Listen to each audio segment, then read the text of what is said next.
C'est un des frères du Seigneur qui, dans Matthieu, dans Jean 7, doutait de lui, doutait du Seigneur et qui voulait absolument que le Seigneur aille à Jérusalem pour la fête, parce qu'il ne croyait pas en lui. Mm. Mm. Une autre question?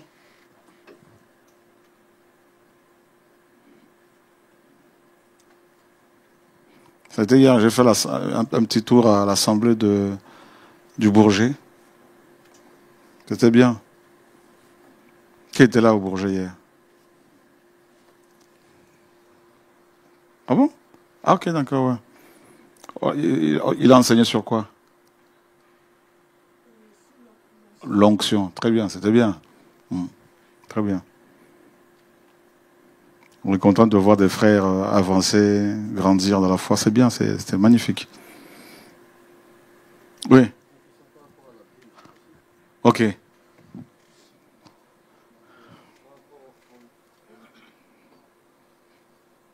Par rapport au nom de David, parce que dans l'hébreu, c'est pas David, c'est Daoud. Ouais. Puisque tu as restauré tous les noms, Mhm. je voulais savoir pourquoi David, tu l'as laissé juste David. Ok. Donc en fait, c'est et on va aller voir ça tout de suite. Alors, Somme.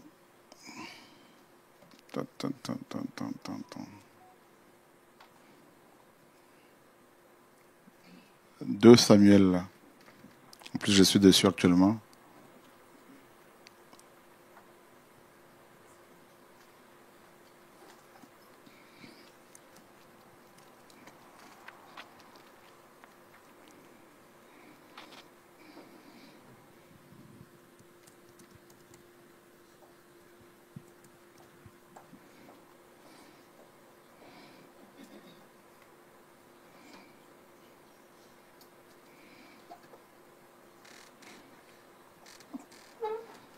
En fait, si tu veux la translittération de ce nom-là, et, si tu veux, ça peut se prononcer par David, et comme tu le vois ici. Et donc c'est pour cela que nous avons laissé ça comme ça. Et puis tu as certains noms, notamment des villes qu'on a préférées comme Samarie, laisser ça comme ça, sinon ça peut être incompréhensible. Donc certains noms, quand c'est vraiment proche de l'hébreu, on laisse en français. Voilà. Donc c'est pour ça qu'on a laissé. Donc on regarde souvent au niveau de la translittération, comment ça a été translittéré en français ou dans d'autres langues.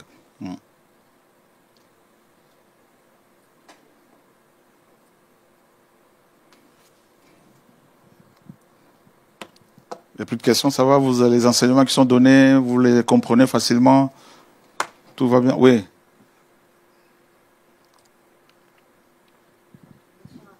Bonsoir.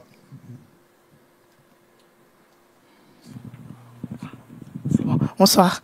Moi, j'ai une question. Comment faire pour méditer, pardon, excusez-moi pour la voix. Comment faire pour méditer correctement la parole du Seigneur? Parce que c'est compliqué et parfois on comprend pas, j'ai du mal à saisir les choses. Ok. Donc j'aimerais savoir comment méditer correctement la parole du Seigneur. Très bien. Alors, comment méditer la parole? C'est une très bonne question, parce que c'est un ordre du Seigneur. Et alors, on va aller voir dans Josué chapitre 1er.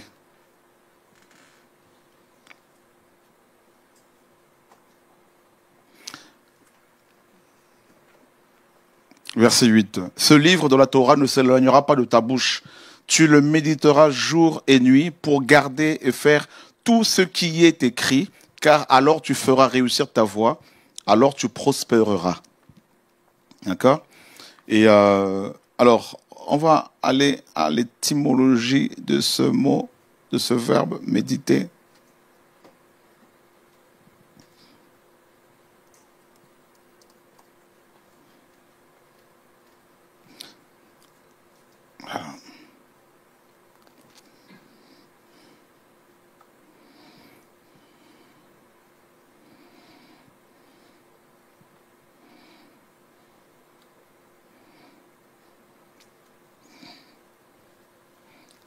Voilà.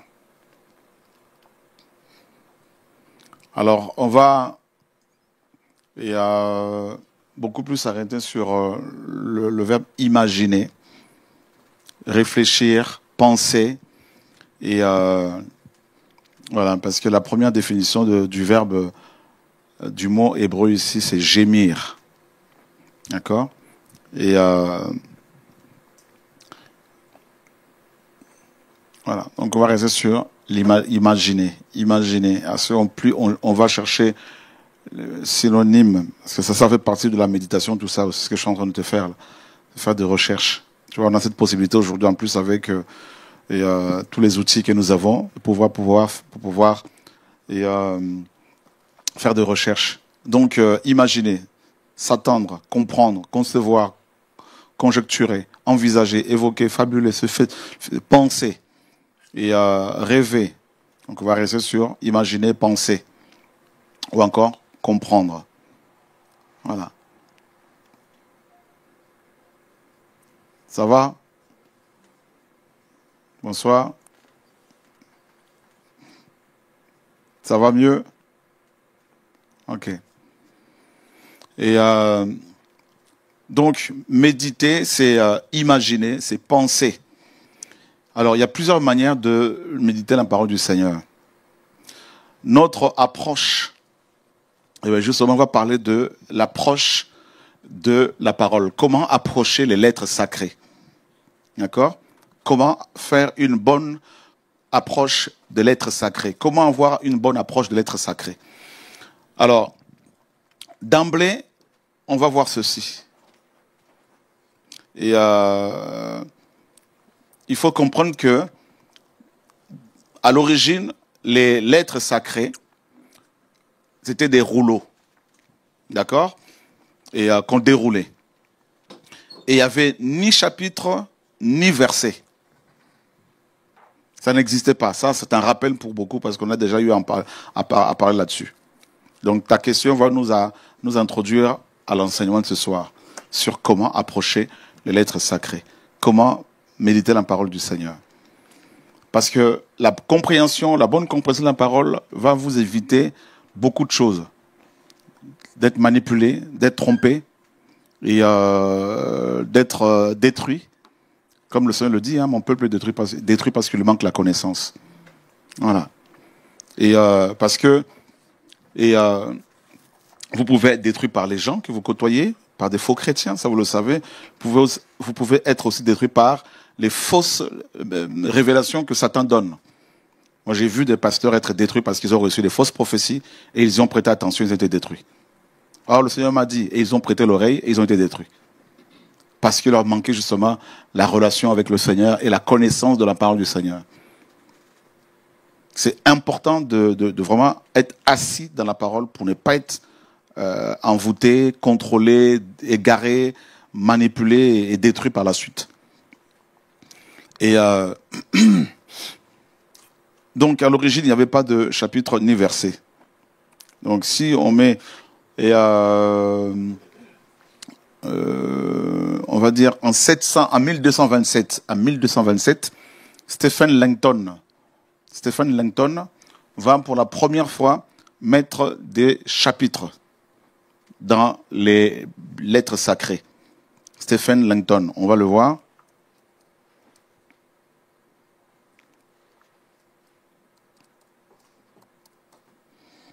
Donc professeur de théologie, donc c'est cet homme-là.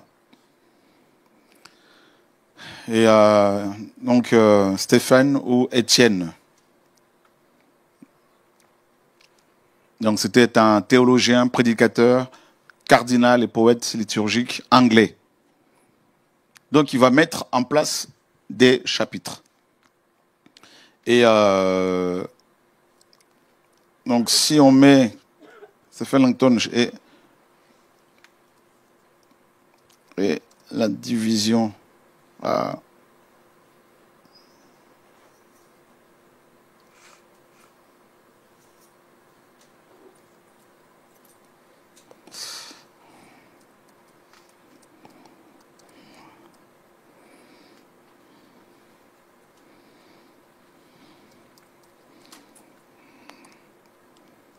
Voilà, et les chapitres. Et Bible.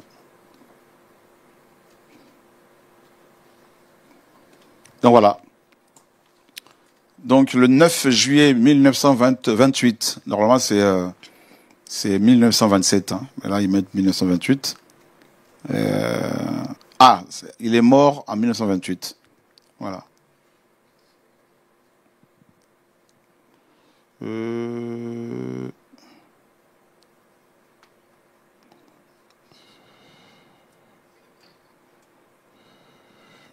Hop là.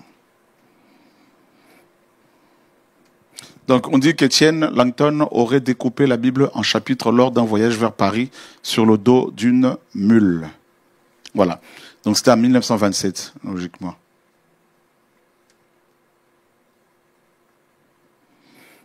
Donc, les travaux de Langton ont été améliorés par un dénommé Thomas Janius qui, lui, divisa chaque chapitre en paragraphes. Voilà. Donc, c'est en 1927. Donc, vous pouvez faire des recherches là-dessus. Et puis, les versets, c'était Étienne Robert.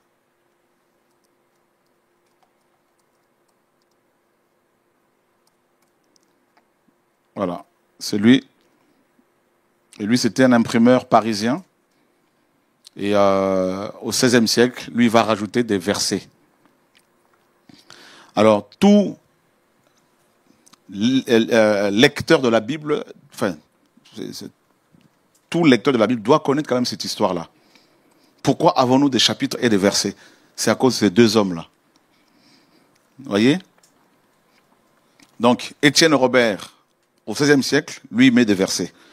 Stephen Langton, Étienne Robert était un imprimeur parisien. Stephen Langton était professeur de théologie, cardinal. Lui, il va mettre des chapitres. Donc, du coup, à cause de leurs travaux, notre approche de la Bible est souvent faussée. C'est-à-dire, nous allons approcher la Bible avec la pensée, avec des versets, des chapitres et versets.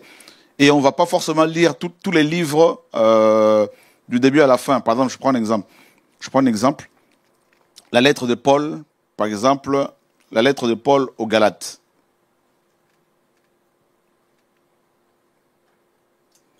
Et qu'est-ce que des gens font?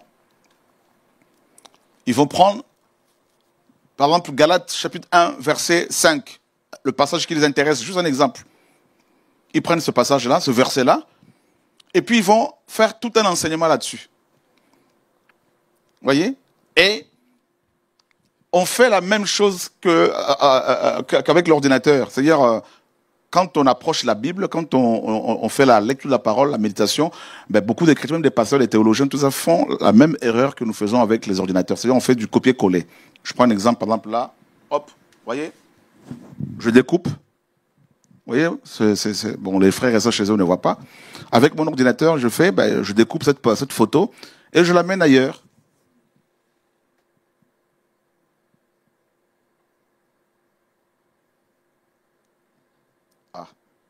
Donc, je peux l'amener ailleurs et puis, hop, la mettre ici. Donc, on prend un verset. Voilà, Galates 1, 4 ou 5. Et puis, on l'amène ailleurs et puis, on fait toute une doctrine là-dessus. Et à cause de cette méthode, des sectes sont créées. N'importe qui s'élève comme ça, ouvre une chaîne de YouTube et puis commence au ministère et puis ça y est, il devient un grand prophète. Avec 2 ou 3 versets, il pense qu'il connaît tout parce que il a 2 ou 3 personnes qui l'acclament et puis c'est fini, il est prophète. Voilà. Et donc, ils ne tiennent pas compte de toute l'épître de Paul, par exemple, aux Galates. Donc, quand vous méditez, par exemple, la parole, il faut enlever dans votre tête, il faut enlever les versets, les chapitres. Vous les enlevez.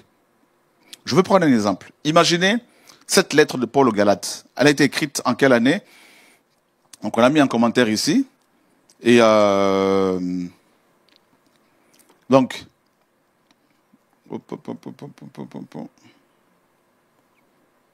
Ça va être plus simple, l'épître de Paul aux Romains, parce qu'on a mis beaucoup d'informations là-dessus.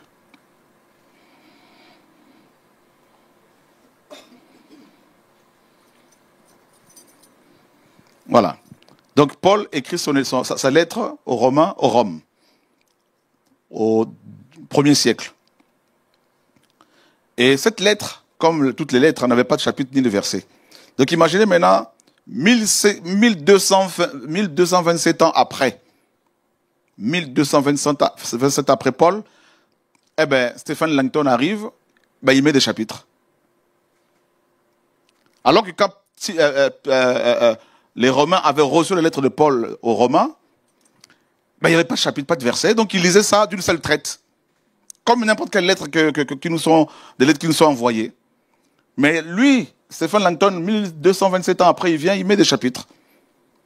Et Étienne Robert, quelques temps après, donc 1500 ans après Paul, il met des versets. Imaginez maintenant cette lettre tombe entre nos mains 2000 ans après Paul. Eh bien nous, quand on lit ces lettres-là, ben, on va lire juste un chapitre ou 3 versets. Et puis on va faire toute une doctrine avec 3 versets. Comment voulez-vous qu'il n'y ait pas de confusion, de secte?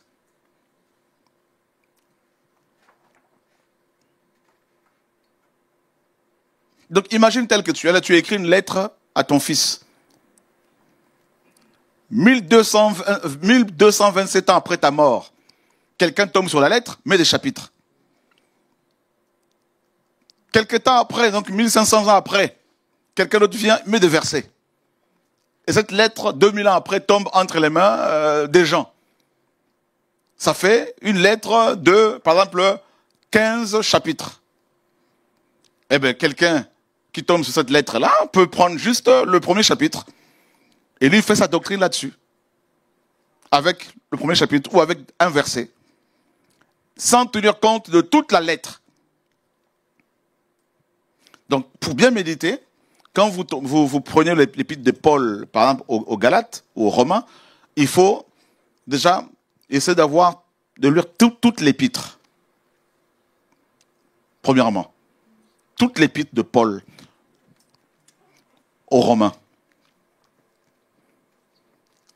Parce que vous ne pouvez pas comprendre la pensée de Paul si vous ne lisez pas toute l'épître, toute la lettre. C'est pas possible. Donc commencez déjà par là, si vous voulez avoir une bonne méditation. Ayez une vision globale de la lettre de Paul aux Romains. D'accord? C'est très important de le souligner. Donc ce soir, la formation, c'est sur l'approche de la Bible. Comment approcher les lettres sacrées pour pouvoir bien la méditer. Donc je reprends l'épître de Paul aux Galates.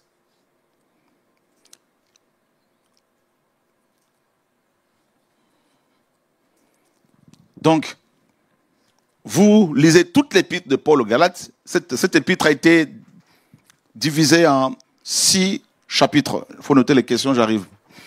En 6 chapitres. D'accord? Donc il y a 6 chapitres. Donc vous lisez les 6 chapitres.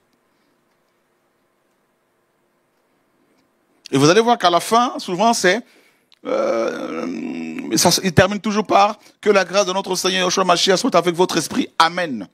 Donc il clôture toujours souvent par Amen, qu'il en soit ainsi. Donc vous ne pouvez pas approcher un livre, une épître, sans l'Amen.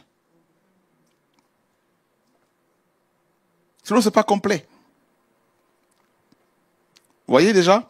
Et ensuite, la deuxième chose à faire, une fois que vous avez compris qu'il faut prendre toute l'épître de Paul aux Galates, l'épître de Pierre, tout ça, de Jacques, la deuxième chose à faire, c'est de chercher à comprendre qui sont les Galates. Parce que derrière cette lettre, derrière ce peuple, il y a une histoire. Qui étaient les Galates? Et si vous posez cette question à beaucoup de pasteurs, beaucoup ne savent pas. Ils ne savent pas. Qui étaient les Galates? Donc, faut connaître leur histoire, premièrement. Deuxièmement, il faut connaître leurs mœurs, hein, connaître leurs coutumes, traditions, connaître aussi leur pays, la géographie, parce que dans la méditation, il y a l'histoire, il y a aussi la géographie.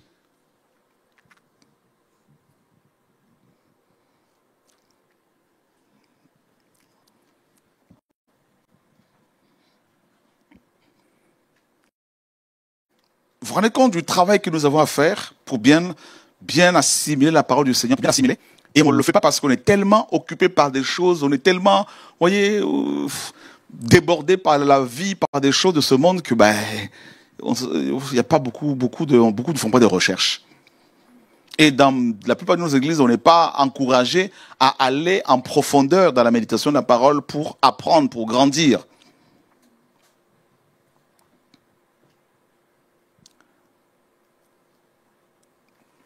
Donc maintenant, là, on va voir l'histoire, par exemple, des Galates.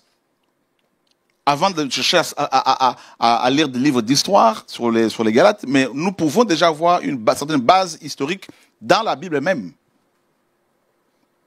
Par exemple, si on voit dans les Actes des Apôtres, on va avoir un tout petit peu d'histoire sur Galates, sur les Galates. Nous sommes dans Acte 13, par exemple.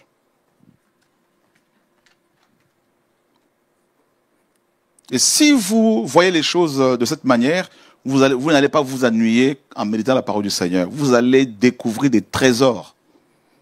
Et vous allez grandir rapidement, facilement. Donc quand on va dans Acte 13, par exemple, et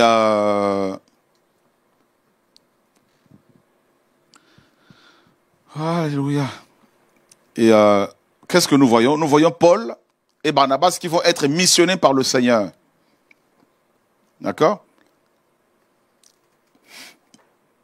Acte 13, on nous dit, or il y avait dans l'assemblée qui était à Antioche, donc l'assemblée qui est à Antioche, quelques prophètes et docteurs. Barnabas, Siméon, appelé le noir, Lucios, le Cyrénien, Manaën, qui avait été élevé avec Hérode, le tétrarque, et Shaoul. Or, en servant le Seigneur et en jeûnant, le Saint-Esprit dit, séparez-moi maintenant, Barnabas et Shaoul, pour l'œuvre à laquelle je les ai appelés. Alors, ayant jeûné et prié, et leur ayant imposé les mains, ils les laissèrent aller. Eux, donc, envoyés en effet par le Saint-Esprit, descendirent à Séleucie, et de là, ils s'embarquèrent pour l'île de Chypre.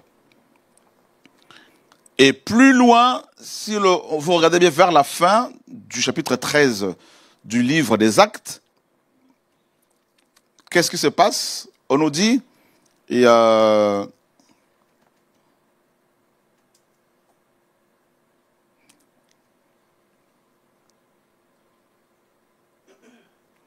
vers la fin, regardez ici, 51, mais ceux-ci ayant secoué contre eux la poussière de leurs pieds, allèrent à Icône. Et si l'on clique sur Icône, si on fait des recherches sur Icône, hop, ville, toi tu me sors.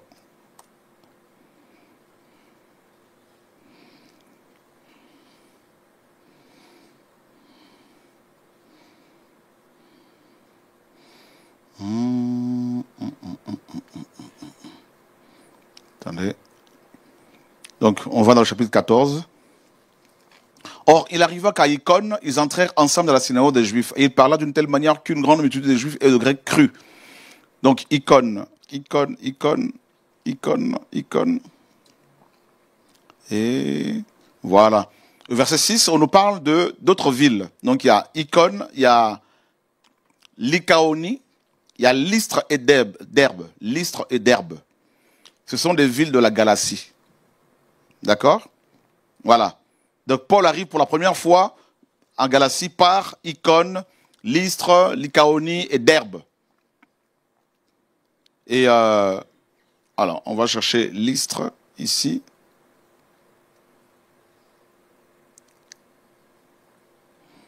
Voilà. Une ville de Lycaonie en Asie mineure, dans l'actuelle Turquie. Donc nous apprenons que les Galates, hein, c'était là-bas, c'était, voilà. Voyez? Les Turcs.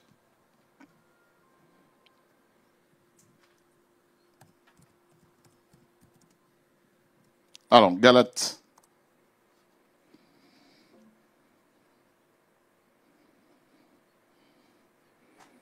La ville.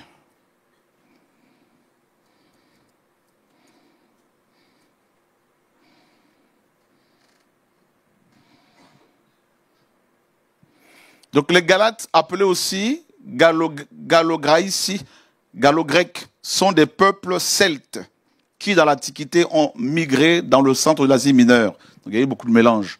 Voilà. Un peu de grec, un peu de turc, il y avait un peu de tout là-dedans. Là.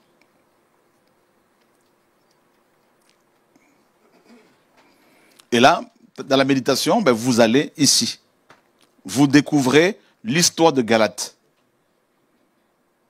Voyez? Donc un peu de l'Asie mineure, et l'Asie mineure correspond à la Turquie. Et vous allez apprendre beaucoup de choses sur ce peuple. Vous allez apprendre l'histoire de ce peuple. Bonsoir, vous sortez du travail? Ok. Ah ben c'est bon, vous êtes pardonné. Ah ben gloire au Seigneur. Sois le bienvenu mon frère. Sois le bienvenu, merci. Alors,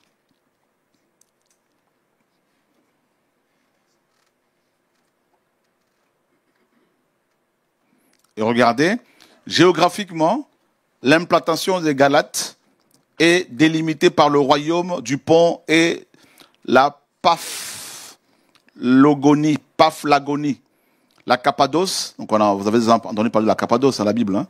Voilà. Et le royaume de Pergame. Donc, vous voyez, vous situez à peu près, en lisant l'histoire, on apprend beaucoup de choses, vous allez situer à peu près où vivaient les Galates. Voilà. Donc, les Galates forment une confédération de guerriers. Donc, c'était des guerriers. Vous voyez? Et c'était un peuple aussi très versatile.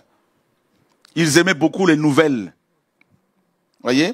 Ils pouvaient facilement être manipulés.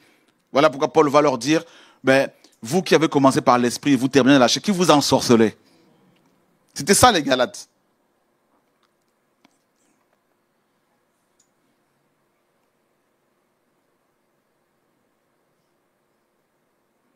Et là, vous avez toute l'histoire de Galates là. C'est beaucoup de choses, vous apprenez beaucoup de choses.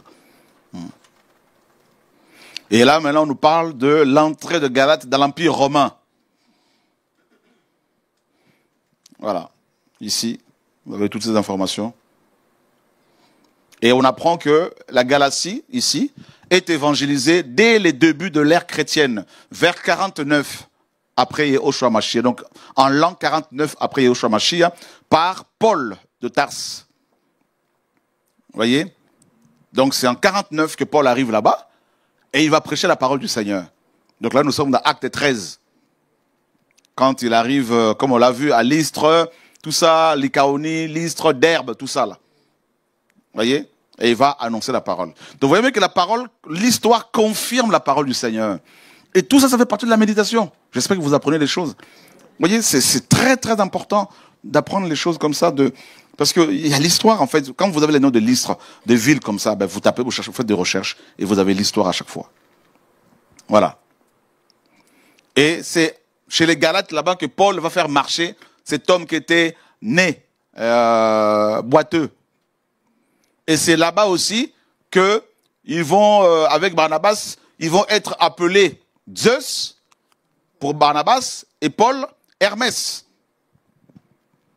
Et quand vous entendez Hermès, Zeus, dans la méditation, faites des recherches. Et si on clique ici, Hermès par exemple.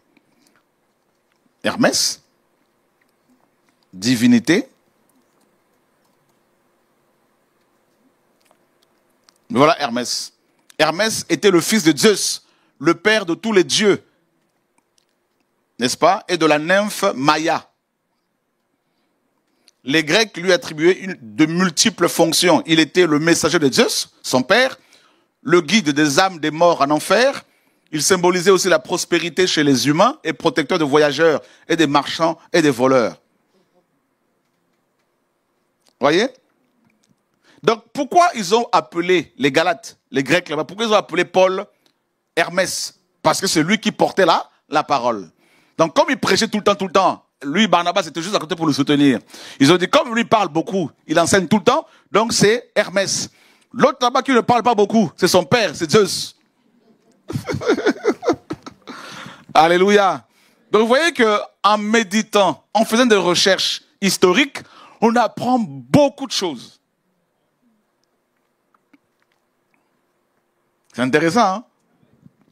Voilà. Et ici, on fait maintenant, parce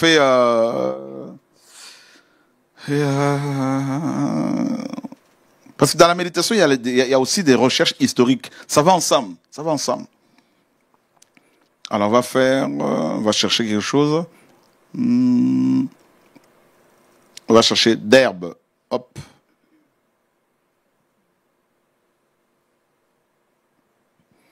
D'Herbe ou d'Herbé est une ancienne ville de Lycaonie, en Asie mineure. Voilà. La ville est mentionnée plusieurs fois dans le livre des Actes des Apôtres. Voilà. Elle reçoit par 2 fois entre 48 et 51, donc entre l'an 48 et l'an 51, la visite des apôtres Paul et Barnabas, qui fondent une communauté chrétienne. Vous voyez? Et si on tape Lystre, pareil. Donc Lycaonie, ville de Lycaonie. Maintenant on cherche Lycaonie. La Lycaonie était une région historique de l'Asie mineure, limitée par la Cappadoce au nord-est, la Galatie au nord. Vous voyez? C'était... Voilà, on a la carte ici. Et la Galatie est une région historique d'Anatolie, dont le nom vient d'un peuple celte qui a migré dans l'Antiquité aux alentours. Donc c'est les Celtes. Mais ils sont un peu mélangés avec les Turcs, les Grecs, tout ça. Là. Il y a eu beaucoup de mélanges. Mais c'est un peuple d'Anatolie. Et si on clique Anatolie,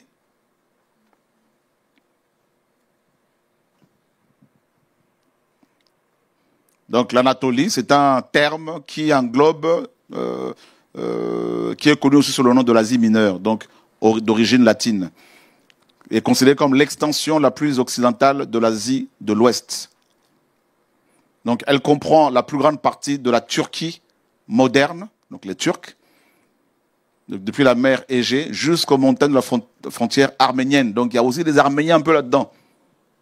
Donc vous voyez toute cette région-là, voilà, tout ce peuple-là, les Galates. Et maintenant, Paul arrive là-bas pour y prêcher la parole. Dans Acte 13, Acte 14, il y a eu beaucoup de miracles. Et ils ont été adorés là-bas, ils ont refusé cette adoration. Et ils ont traversé la Pisidie, la Pamphylie. Si on clique Pisidie. Donc la Pisidie est une région historique de l'Asie mineure. Voilà, la Turquie, toujours. Vous voyez un peu la Galatie, les Galates, tout ça. Voilà. Donc là, vous avez maintenant l'histoire. Et maintenant, si on retourne à l'épître de Paul aux Galates, au chapitre 3, par exemple, il dit aux Galates inintelligents, qui vous a ensorcelé pour que vous n'obéissiez plus à la vérité, vous, aux yeux de qui Yehoshua Mashiach a été ouvertement dépeint, crucifié au milieu de vous. Je voudrais seulement apprendre ceci de vous. Donc, ils ont été ensorcelés parce qu'ils étaient facilement manipulables. Ils étaient manipulables. C'est un peuple qui était versatile, en fait. Voilà. N'importe qui pouvait facilement les séduire. C'était ça, les Galates.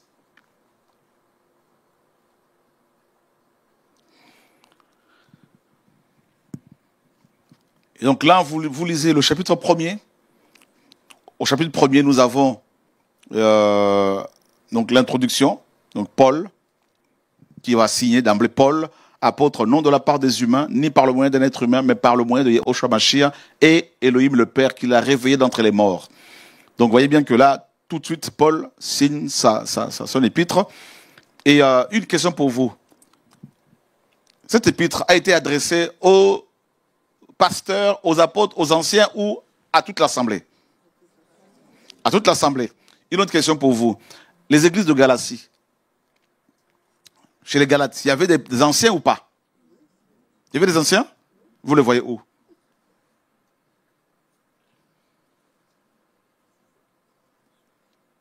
Vous voyez, vous répondez sans réfléchir. Est-ce qu'il y avait des anciens dans les églises de la Galatie? Hein? Il y a toujours des anciens, mais est-ce que vous avez une écriture? Parce que quand on est chrétien, il faut avoir des preuves. Une écriture pour confirmer ce que vous dites. Comment? C'est pas mentionné, tu dis? Vous voyez, vous êtes bloqué. Oui. Un ancien, il y a deux types d'anciens. Il y a l'ancien qui vient de presbytéros. Le grec presbytéros fait allusion au vieillard. D'accord? Voilà. Et il y a l'ancien qui vient, dont le nom vient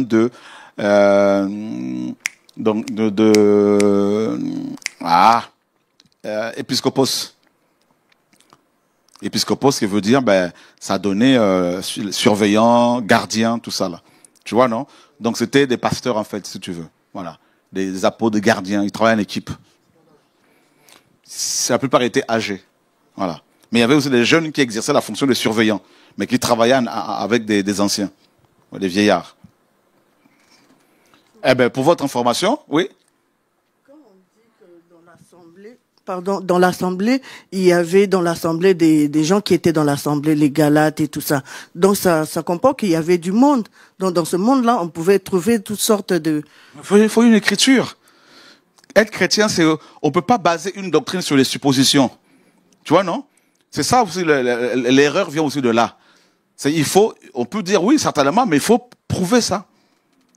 Donc, moi, je vais vous donner une écriture. Tu vois, non? Nous sommes dans Acte 14. Parce que Paul se retrouve dans Acte 14 en Galatie. Acte 13, 14. Et dans Acte 14, regardez au verset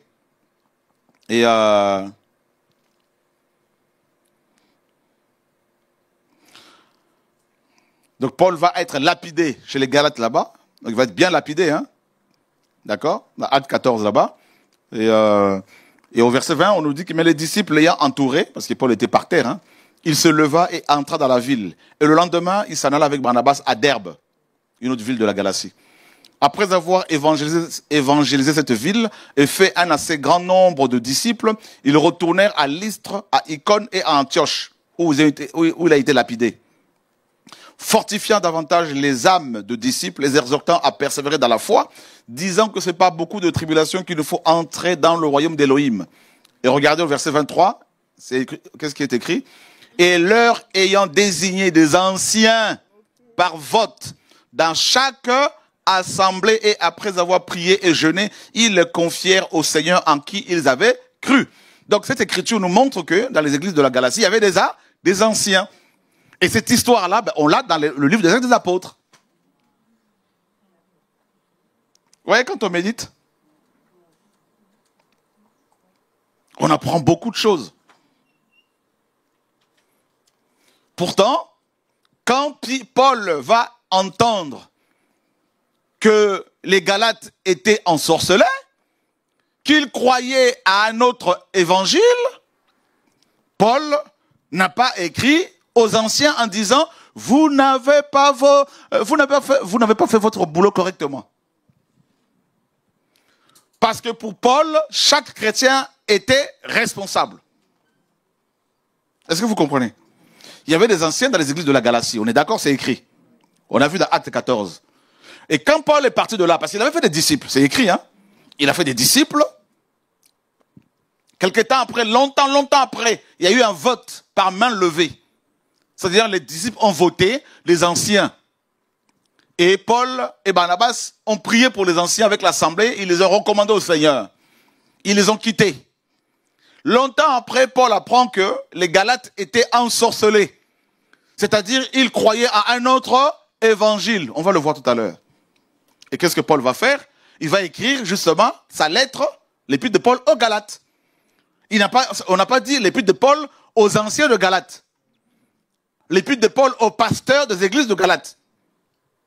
Donc vous voyez comment les choses ont changé aujourd'hui. Aujourd'hui, quand une église va mal, tout de suite on va commencer à indexer les pasteurs. Et on entend souvent des chrétiens dire « Ah ben, c'est notre responsable ». Ça, c'est une hérésie. Les pasteurs et moi qui vous parle, nous ne sommes pas vos responsables. Nous sommes tous responsables. Amen. C'est ça qu'il faut comprendre. Paul n'a pas écrit aux pasteurs en disant ben, « Vous êtes des anciens, vous n'avez pas fait votre travail correctement. Comment ça se fait que l'église a été ensorcelée? Mais vous avez fait quoi, vous, les surveillants ?» Paul a écrit à toute l'assemblée.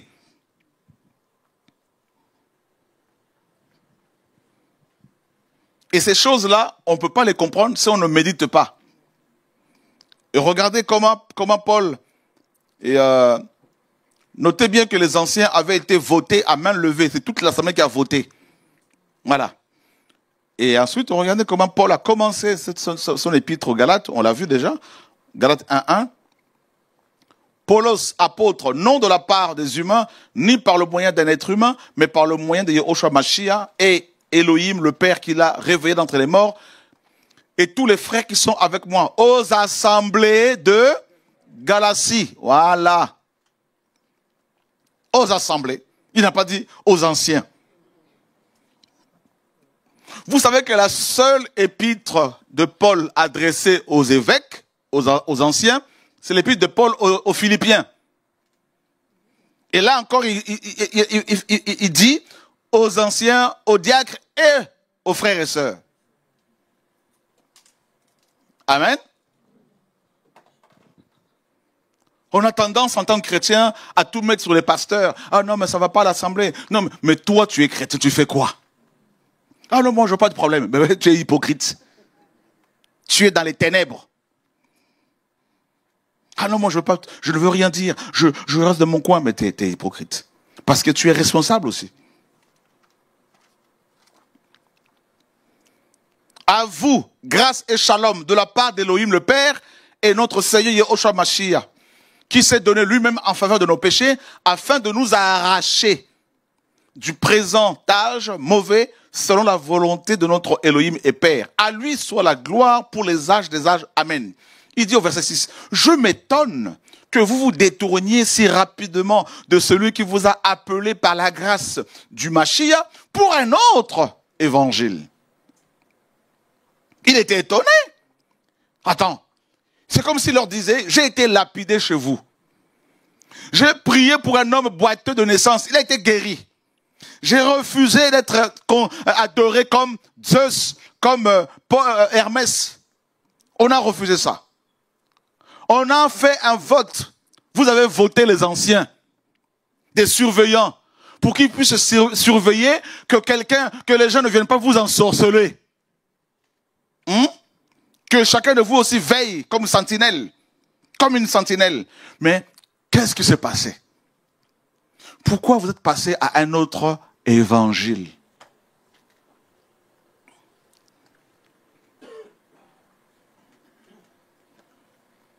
Non qu'il y en ait un autre, mais certains vous troublent et veulent renverser l'évangile du Mashiach. Donc il y avait des gens, une fois que Paul est parti, qui sont rentrés dans les églises de Galatie,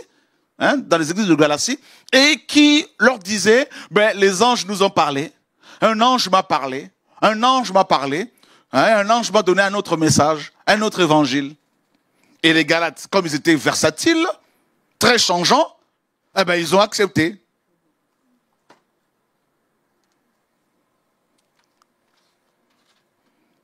Mais si nous-mêmes, ou un ange du ciel, vous prêche un autre évangile que celui que nous vous avons prêché, qu'il soit anathème. Comme nous l'avons dit d'avance, je le dis encore maintenant. Si quelqu'un vous prêche un autre évangile que celui que vous avez reçu, qu'il soit anathème. Paul était catégorique. Catégorique. Et regardez dans Galates chapitre 2.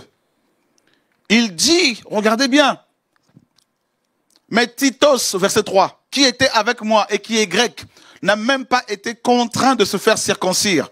Mais à cause des faux frères qui s'était furtivement introduit et glissé parmi nous pour épier la liberté que nous avons à Mashiach Yeshua, en Yeshua Mashiach, afin de nous réduire en esclavage.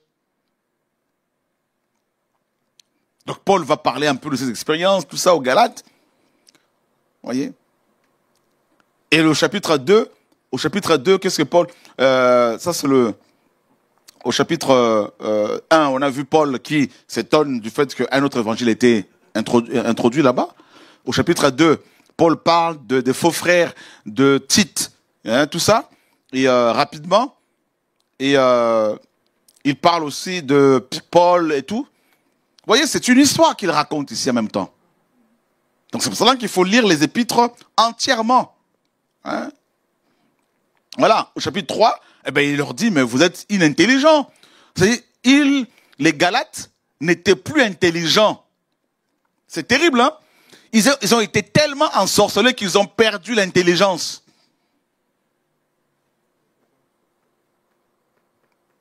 Et c'est exactement ce que le diable fait avec les enfants du Seigneur qui se font séduire. Comment des gens qui ont été libérés, à qui on a dit que la dîme n'est plus l'actualité, à qui on a dit que la dot c'est moyenâgeux, que le Seigneur est venu nous rendre libres. Mais comment ça se fait que ces gens-là acceptent encore de payer la dot, acceptent encore d'être sous le joug de la dîme, acceptent encore toutes ces pratiques bizarres? Mais c'est parce qu'ils sont devenus, alors qu'ils ont été libérés, mais ils ont été envoûtés, ils ont accepté un autre évangile. Voilà. Avez-vous tant souffert en vain? Donc les Galates avaient beaucoup souffert et Paul a constaté qu'en fait c'était en vain. Donc ils étaient retournés à quoi? À la loi. À la loi. À la circoncision. Cet autre évangile qui était prêché, c'était un évangile basé sur Moïse. Vous voyez? Donc en lisant toutes les épîtres de Paul aux Galates, vous allez comprendre qu'en fait les Galates avaient été envoûtés, séduits, ensorcelés par des judaïsants, c'est-à-dire des juifs, des hébreux qui se disaient croyants, chrétiens, disciples du Seigneur Yeshua Mashiach, mais qui prêchaient Moïse. Vous voyez? Et il y en avait beaucoup à l'époque. Beaucoup. Et il le dit au verset 10, dans Galates 3. Car tous ceux qui sont des œuvres de la Torah sont sous la malédiction. Car il est écrit, maudit est quiconque ne persévère pas dans toutes les choses qui sont écrites dans le livre de la Torah et ne le met pas en pratique. Et que par la Torah, personne ne soit justifié devant Elohim. Cela est évident puisqu'il est écrit, le juste vivra à partir de la foi. Voyez? Donc Paul était maintenant obligé de dire aux Galates, mais de leur faire tout un cours sur la loi de Moïse. La différence entre la loi et la grâce. La loi et la grâce. Et si vous constatez, si vous regardez bien en méditant l'épître de Paul aux Galates, vous allez comprendre qu'il y a un parallèle entre cette église, il y a 2000 ans de cela, hein, elle existait, et nos églises d'aujourd'hui. Donc l'histoire se répète. L'histoire se répète. Un autre évangile est prêché depuis plusieurs années, ça vous le savez, je dirais même depuis la naissance de l'Église. C'est l'évangile de la loi de Moïse.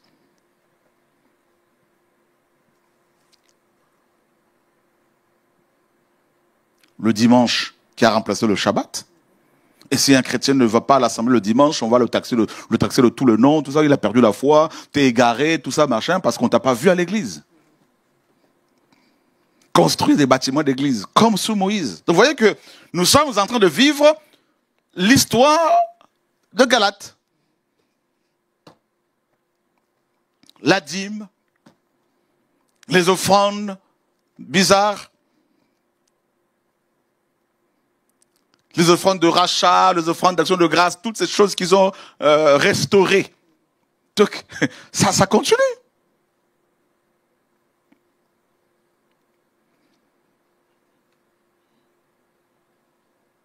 Voyez? Il y a tellement de choses à découvrir en méditant ce livre. Et Paul était maintenant obligé de leur dire, mais regardez, pourquoi la Torah? Il leur dit, mais pourquoi la Torah? Pourquoi la loi de Moïse? Pourquoi? Elle a été ajoutée à cause des transgressions jusqu'à ce que vienne la postérité à qui la promesse avait été faite. Et la postérité, et elle a été prescrite par le moyen des anges, par l'entremise d'un médiateur. Or, un médiateur n'est pas pour un seul, mais Elohim est un. La Torah est-elle donc contre les promesses d'Elohim que cela n'arrive jamais? Et Paul explique tout ça là. Et il dit quoi? Regardez au verset 23. Or, avant que la foi vienne, nous étions gardés sous la Torah, enfermés ensemble, en vue de la foi qui est sur le point d'être révélée. Ainsi, la Torah est devenue notre pédagogue à Mashiach, afin que nous soyons justifiés à partir de la foi. Alors, pédagogue, on explique ici, j'ai mis un commentaire, le mot pédagogue du grec païdagogos, celui qui dirige un garçon. Donc, un pédagogue était un tuteur, un gardien ou un guide de garçon. Parmi les Grecs, les Romains également, le mot était appliqué aux esclaves dignes de confiance qui étaient chargés de veiller à la vie et à la moralité des garçons appartenant aux classes supérieures. Les garçons ne pouvaient rien faire sans le moindre, ne pouvaient rien faire. Les garçons ne pouvaient faire le moindre pas hors de la maison sans ses tuteurs tant qu'ils n'avaient pas atteint leur majorité. Donc Paul fait maintenant une comparaison entre les pédagogues chez les Grecs et les Romains et la loi de Moïse. Les hommes, les personnes riches, les hommes riches de l'époque donnaient à leurs esclaves la responsabilité de s'occuper de leurs enfants, leurs fils et de leur éducation jusqu'à leur majorité. Et Paul leur dit, mais au chapitre 4, regardez, au chapitre 4. Regardez, au verset 1er. Mais je dis, aussi longtemps que l'héritier est enfant, il ne diffère en rien d'un esclave, quoi qu'il soit le maître de tout, ou le seigneur de tout. Donc il dit, mais avant que le Mashiach ne vienne, parce que le Mashiach, c'est la majorité. C'est l'âge de majorité. C'est l'âge d'adulte. Avant que le Mashiach ne vienne, il dit, mais nous étions gardés par la loi de Moïse. La loi était comme notre guide, comme les pédagogues chez les Grecs. Et nous étions comme des enfants. Vous voyez, non? Et la loi nous guidait. Mais la loi nous guidait où? Vers qui? Vers le Mashiach. Amen? Voilà pourquoi le Seigneur disait aux Juifs. Il disait aux Juifs qui ne croyaient pas en lui, vous ne croyez pas en moi parce que vous ne croyez pas à Moshe. Si vous croyiez Moshe, vous croiriez en moi. Et tous les Juifs qui avaient cru en Mashiach, Yeshua notre Seigneur, ils croyaient à Moïse. Et en suivant Moïse, quand ils ont regardé le Seigneur, ils ont dit, mais ce que Moïse dit, c'est ce que lui fait. Donc, c'est lui. Voilà pourquoi Paul dit, le Mashiach est la fin de la loi. Amen. Ou encore la finalité, ou encore le terminus. Donc la loi de Moïse a amené les gens comme un bus jusqu'au terminus qui est le Mashiach. Maintenant Paul leur dit, mais vous voulez quoi encore? On vous a retiré les couches, littéralement. Avant vous portiez des couches, parce que vous faisiez tout dans votre couche là, pipi, tout. Maintenant, le Mashiach est venu, il nous a fait grandir. Il a retiré toutes les couches. Maintenant, c'est lui notre vêtement. Mais vous délaissez le vêtement qui est le Mashiach, vous retournez vers vos couches. Il dit, mais vous êtes ensorcelés. Oh, l'acclame du Seigneur. Alléluia! C'est magnifique, non? Waouh! Regardez le nombre de pasteurs, de bishops qui portent des couches aujourd'hui. Avant, Moshe nous a conduits vers... Moshe, c'est quoi? Le tabernacle. Moshe, c'était le temple physique. Quand le Mashiach est venu, c'est comme si le Mashiach a dit, le temple physique, là, ça, c'est une couche. Amen. Les offrandes d'animaux, c'est une couche. Ça, c'est quand vous étiez des bébés. Des enfants, des ignorants. Amen. Et aller chercher des prêtres avec soutane, ça, c'était des couches. Maintenant, je suis venu. Je vous ai enlevé les couches. Je fais de vous maintenant des sacrifices. Vous. Ça c'est Romains 12. Je fais de vous des temples. Et je fais de vous des prêtres. Mais vous cherchez encore un jour du Seigneur, le dimanche. Vous cotisez encore pour construire des bâtiments climatisés. Mais au juste, vous voulez quoi? Qui vous a ensorcelé?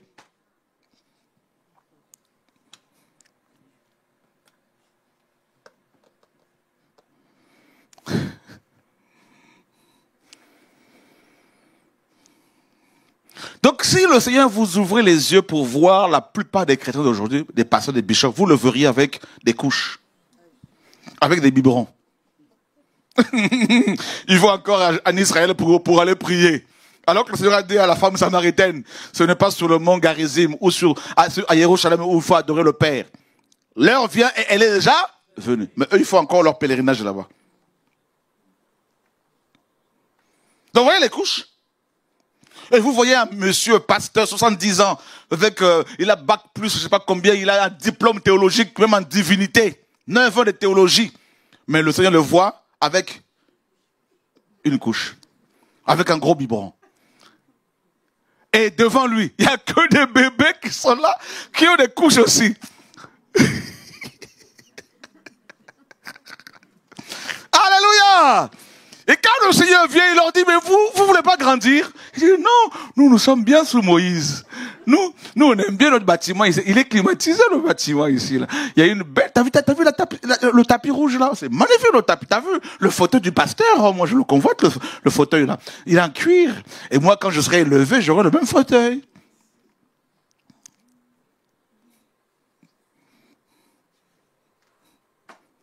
Qu'est-ce que vous voulez?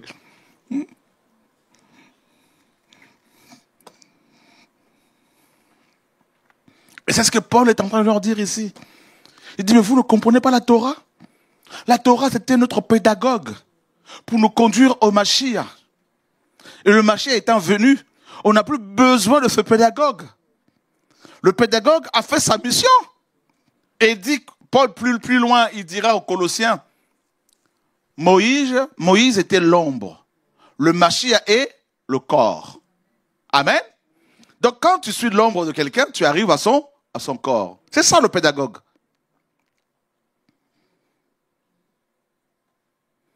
Et vous allez voir même chez nous, des gens qui avaient entendu la vérité, ils ont préféré Moïse, ils sont retournés en arrière.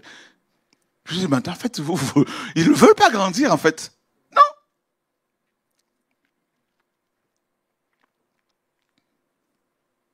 Ouais, j'arrive, notez les questions, je finis. Et dans le chapitre 5,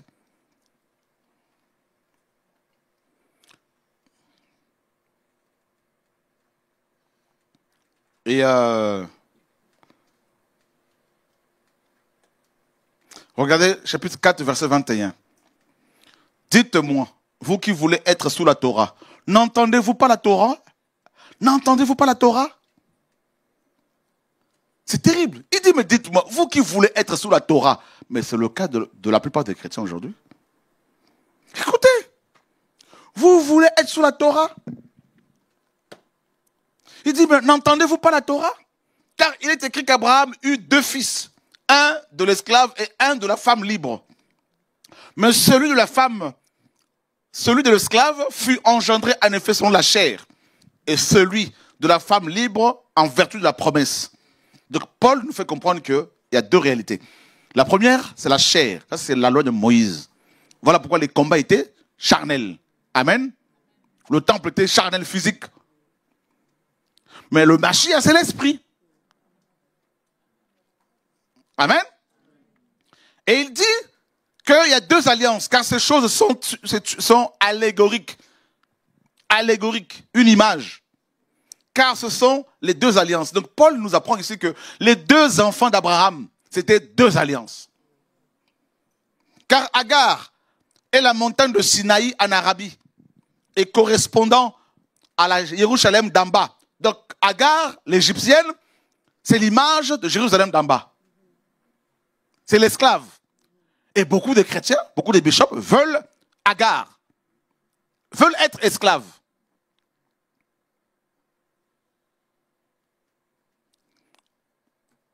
Or, elle est esclave avec ses enfants. Voilà pourquoi dans ces églises, on va vous parler toujours de démons, démons, démons, démons. Il faut détruire les autels. On n'arrête pas de détruire les autels. Depuis ta conversion, 30 ans, vous ne faites que détruire les autels. Vous voyez, esclaves. Sorcellerie sur sorcellerie. Et ils aiment ça, surtout les chrétiens. Les chrétiens, mes amis, certains chrétiens, là. Ouh! Ils aiment ça, ouais. Parle-nous de la sorcellerie. Ils aiment ça, ils aiment. Ils sont friands de ça. Oh, les maris de nuit, du matin au soir. Mais ils ne veulent pas grandir. Eux, ils sont toujours au niveau des démons, démons, démons. Ça, les démons sont sous nos pieds. Nous, nous sommes déjà au-dessus. Nous sommes en haut. Il faut chercher les choses d'en haut. Amen. Parlez-moi de la nouvelle Jérusalem. Vous n'avez pas vu que les chrétiens d'aujourd'hui veulent les news. Ils cherchent les news. Hein, actuellement, il y a quoi comme news? Ah, news. Hein? Ils aiment qu'on leur parle des hommes du matin au soir. Les hommes. Mais quand on parle de la nouvelle Jérusalem, ça ne les intéresse pas. Quand on parle du paradis, ça ne les intéresse pas. Parce qu'ils sont ensorcelés. Quelqu'un qui est ensorcelé, c'est quelqu'un qui ne veut écouter que les choses de la terre. Et c'est ce que les Galates aimaient. Voilà pourquoi Paul va parler des œuvres de la chair. Voilà. Ils aimaient la chair. Connectez-vous. Nous allons parler de l'homme. Connectez-vous. On vous nourrit de l'homme du matin au soir. Et vous êtes étonnés que vous n'arrivez pas à prier. Il n'y a pas de miracles, tout ça. Mais vous êtes remplis de l'homme. De l'homme. Ça, c'est l'église, ce sont les Galates. Voilà. Mais la Jérusalem d'en haut est la femme libre. Et c'est notre mère à nous tous. Waouh! Donc la nouvelle Jérusalem, qui est la femme de l'agneau, est en même temps notre mère. Donc ça veut dire que nous avons une mère. Nous avons un père et une mère. Frères et sœurs. C'est terrible ça. Ça choque, hein? Qui est choqué un peu? Donc voilà. C'est écrit, c'est vraiment qui le dit, hein? La Jérusalem d'en haut est notre mère à nous tous. J'ai une maman qui est là-haut et un papa là-haut. Donc le Seigneur en lui a l'amour d'un père et d'une mère. Ça c'est magnifique ça, frères et sœurs. Donc nos parents biologiques là nous ont été prêtés.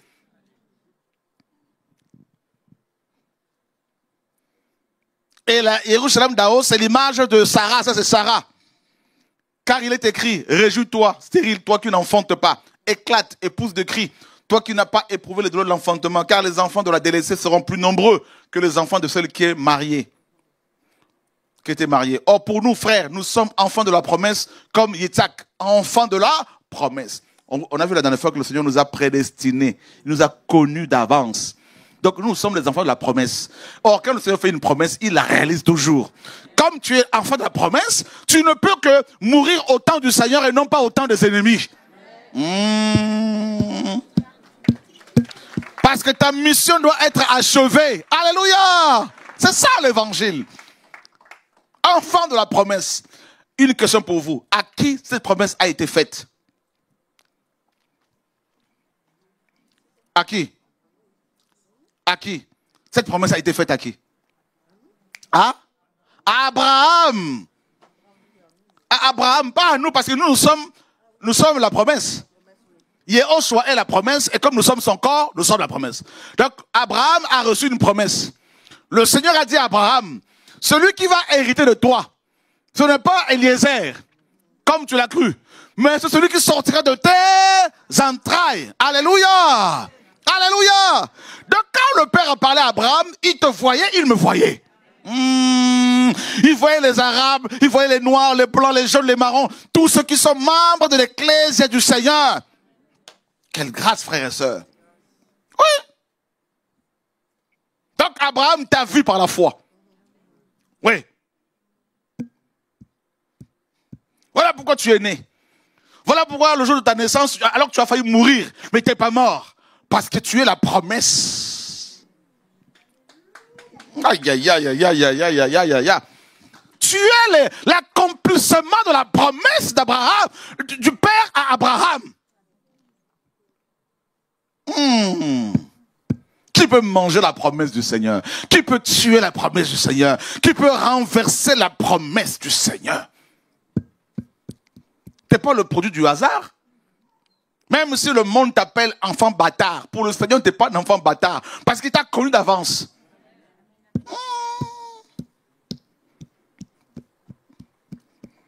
Oui, la méditation, quand on médite comme ça, on apprend beaucoup de choses. Waouh, Seigneur.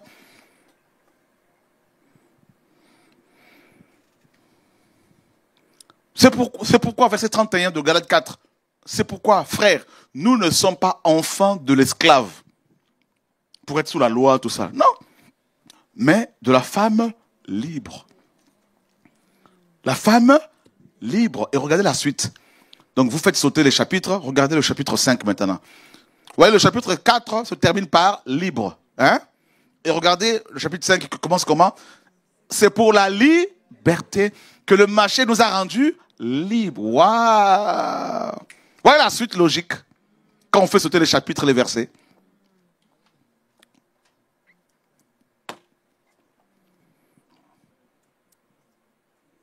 Voici, moi Paul, je vous dis que si vous vous faites circoncire, Machia ne vous servira à rien.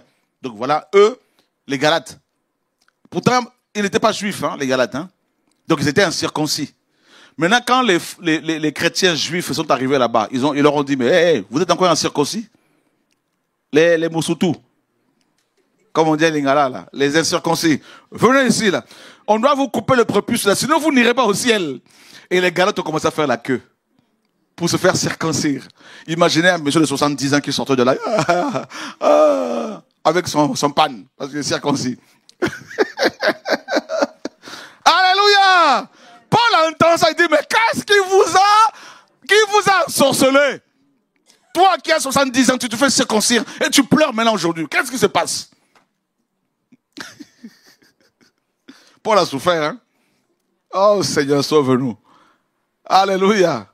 Waouh.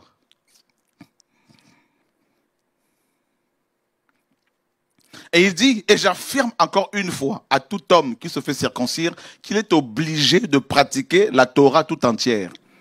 Donc, c'est-à-dire il faut reconstruire le temple de Jérusalem, il faut faire des sacrifices d'animaux, il faut annihiler, pas annuler, mais annihiler, c'est plus fort encore, l'œuvre de la croix. Waouh. Et il dit au verset 6, car à Machia Yehoshua, ni la circoncision, ni le prépuce n'ont de force, mais la foi qui opère par le moyen de l'amour. Vous courriez bien. Qui vous a arrêté pour que vous ne soyez plus persuadés par la vérité? Donc la course, c'est une course à la vie chrétienne. Et les Galates avaient été arrêtés. Ne laisse personne t'arrêter dans ta marche vers le ciel, dans ta course. La persuasion trompeuse ne vient pas de celui qui vous appelle. Un peu de levain fait lever toute la pâte. Voilà. Donc le levain est rentré là-dedans, ils ont été éteints. Oh Seigneur. Et au verset 12, il dit, si seulement ceux qui vous agitent étaient retranchés. Donc ils étaient agités, troublés, secoués. C'était fort. Hein? Et ensuite, il parle des œuvres de la chair. Donc les églises de Galatie étaient remplies de chair. Il y avait même beaucoup de sorciers parmi eux. Parce que parmi les œuvres de la chair, vous avez la sorcellerie. Ouais.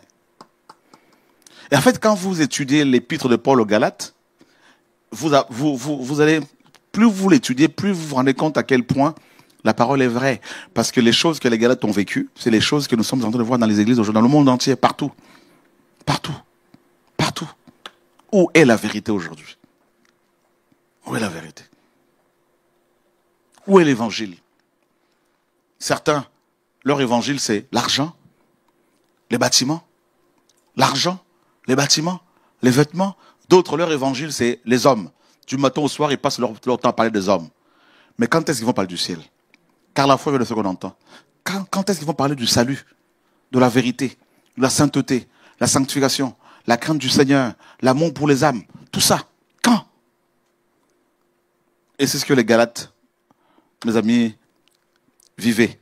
C'était dans la chair. Tout était charnel. Tout était dans la chair. Il n'y avait plus l'esprit. Fini. Fini.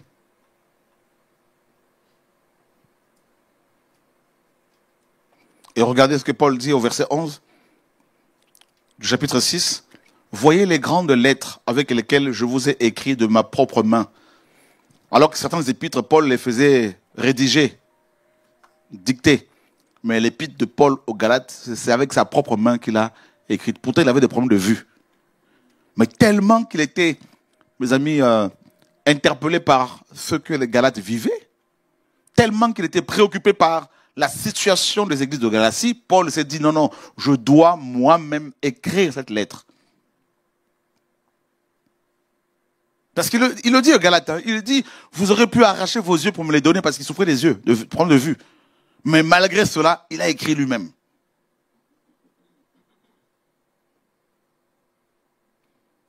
Il dit, tous ceux qui veulent se montrer d'une bonne manière dans la chair, vous forcent à vous faire circoncire uniquement afin de ne pas être persécutés pour la croix du Mashiach. C'est terrible. La chair, c'est la chair, la chair, la chair.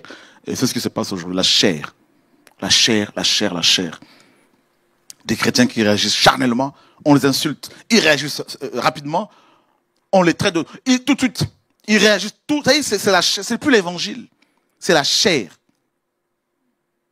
Ces églises d'aujourd'hui. Voilà. Dès qu'ils sont insultés, ils réagissent. Dès qu'on s'oppose à eux, ils réagissent. La chair. C'est plus l'évangile.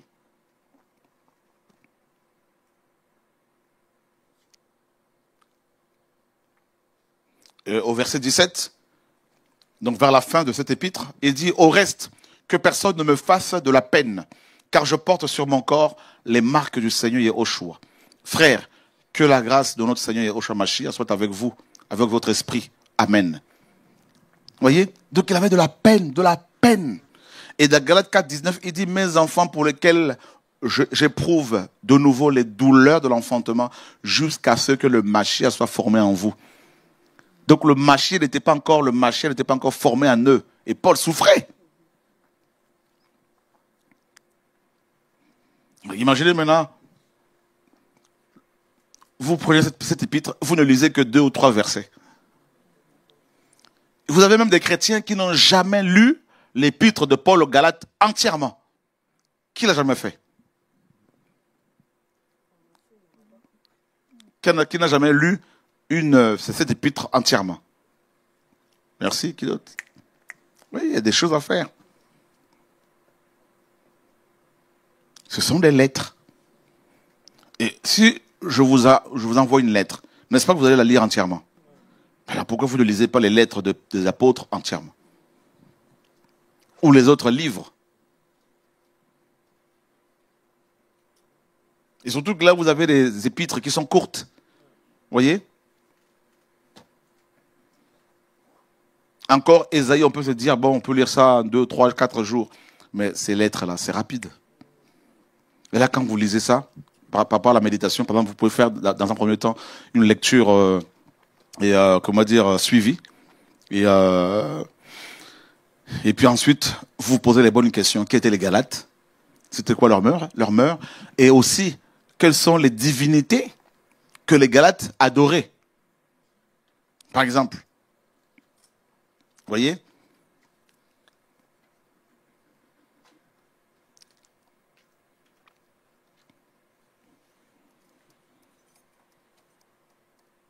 Là, si on fait des recherches sur les divinités de la Galatie, par exemple,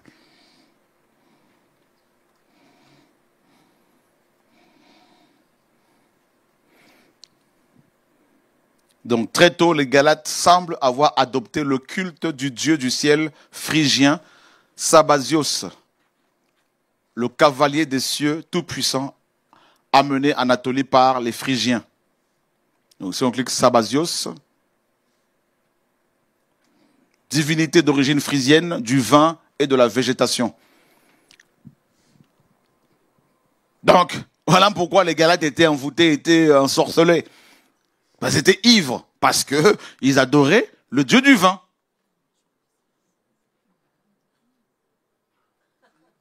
Vous voyez, on comprend beaucoup de choses. Hein? Tout ça, ça fait partie de la méditation.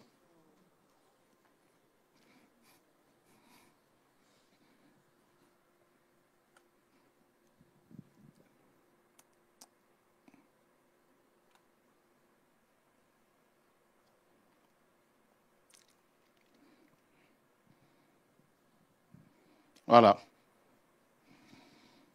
Donc son culte initiatique, donc ils étaient initiés, comportait une procession. Vous savez, la procession, c'est quand les gens marchent en foule comme ça, ils vont quelque part, au cours de laquelle les fidèles portaient et agitaient un serpent ou une main décorée de référence à l'animal. L'initié était dévêtu, donc nu, et frictionné par le prêtre avec de l'argile et du sang. Le sang ici est un coproduit constitué par les enveloppes du caryopse des céréales après séparation de l'amande. Voilà. Vous vous rendez compte? La nudité, tout ça. Donc voilà dans quoi les Galates étaient. La divinité est représentée par une main en bronze. Les premiers doigts étendus accomplissent le geste liturgique de la bénédiction ayant le pouvoir divin d'écarter l'action des puissances mauvaises, de secourir et de bénir. Voilà.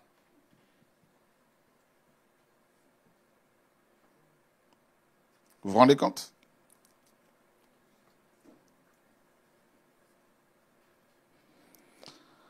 Donc on apprend beaucoup de choses. Vous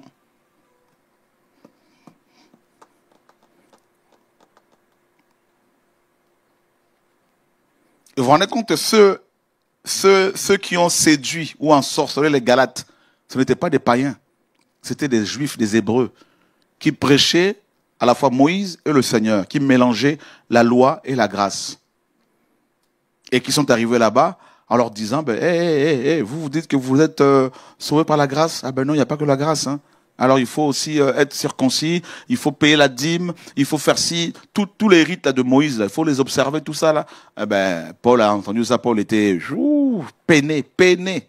Il dira aux Galates, hein, suis-je devenu votre ennemi en vous disant la vérité? Voilà.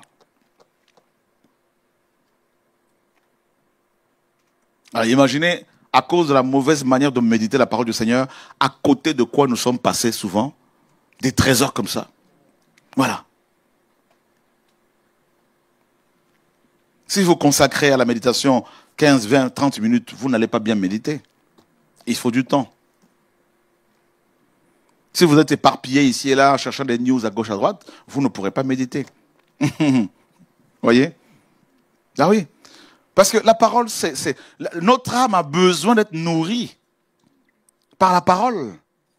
Comment voulez-vous avoir la force nécessaire pour tenir face à la persécution, face au combat, à toutes sortes de séductions, si vous ne prenez pas du temps dans la méditation de la parole du Seigneur? Regardez, je vais vous montrer quelque chose. Nous sommes dans Jean chapitre 1er. Jean 1er.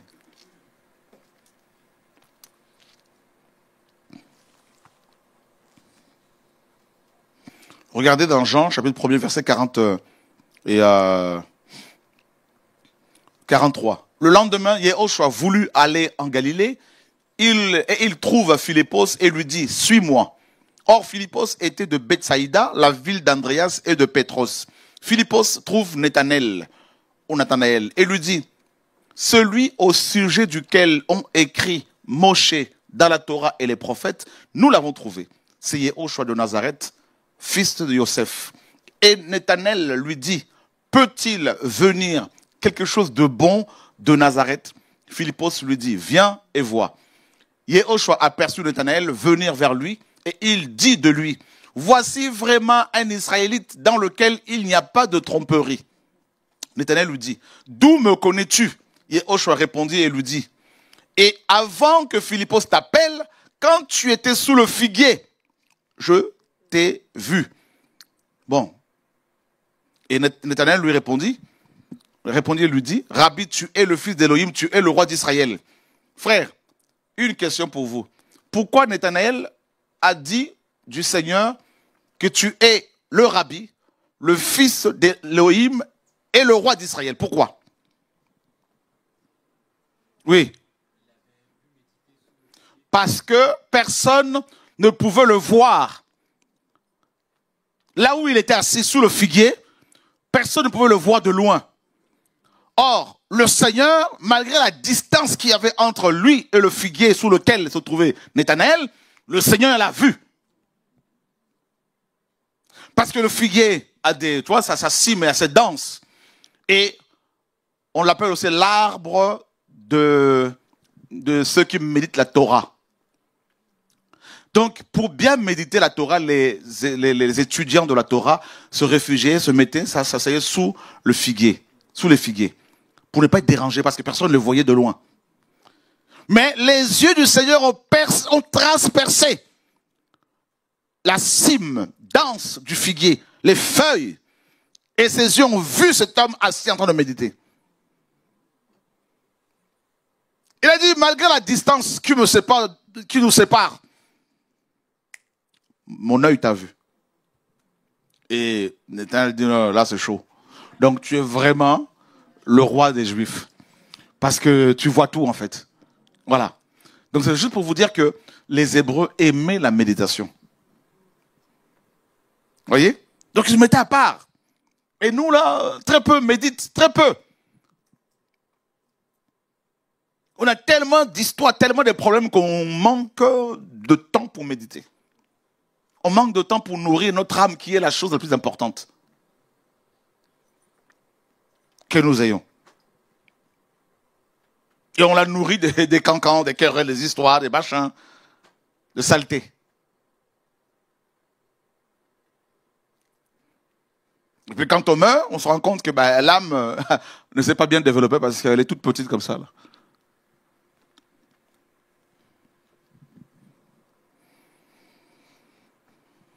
Et puis dans la méditation, quand vous avez un mot, un nom que vous ne comprenez pas, faites des recherches sur ça. Cherchez. Regardez, par rapport à la méditation, je vais vous montrer quelque chose. Nous sommes dans 2 Timothée chapitre 2.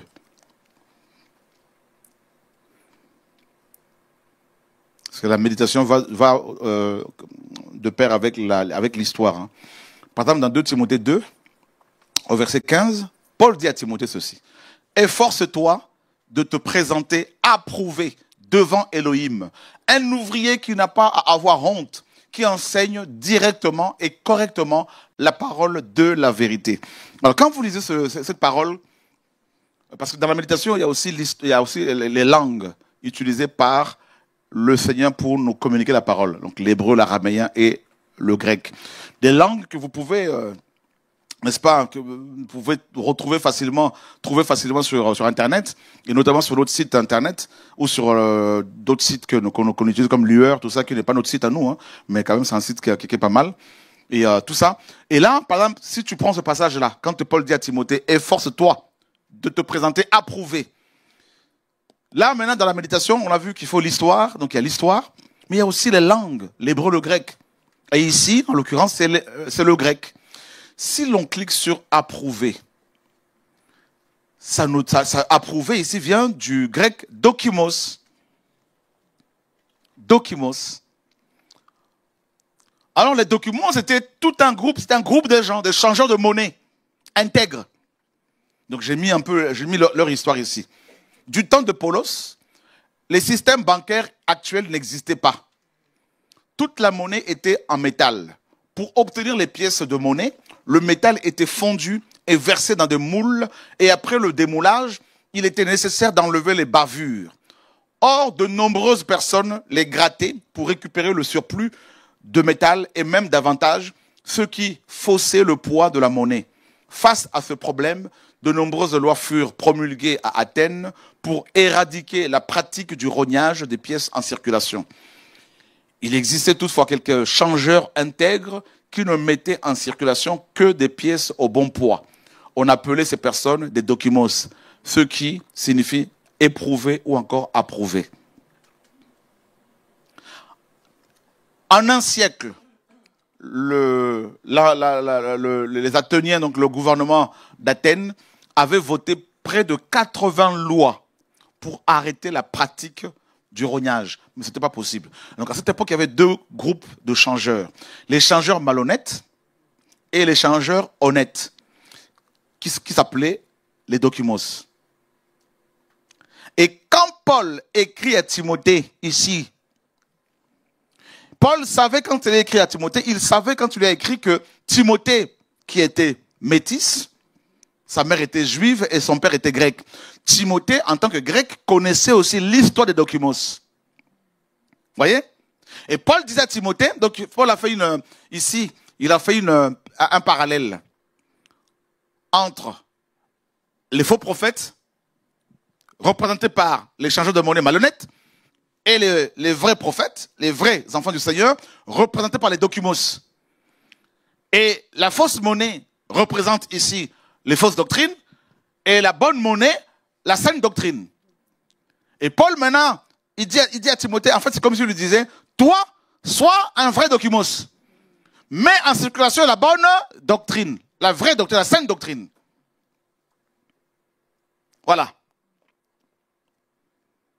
Mais si vous ne travaillez pas les langues, l'hébreu, le grec, comment voulez-vous avoir ces informations-là?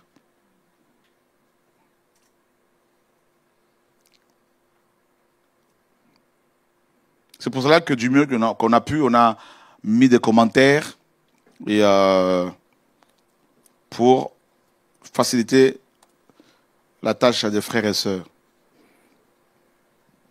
Donc, on en parle sur notre site. Voilà. Les Dokimos. Sur notre journal, là, c'est notre journal, les Dokimos, ben, on a parlé de ces personnes-là.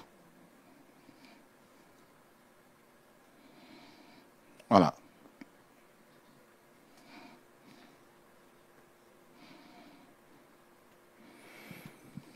On apprend beaucoup, hein? Waouh!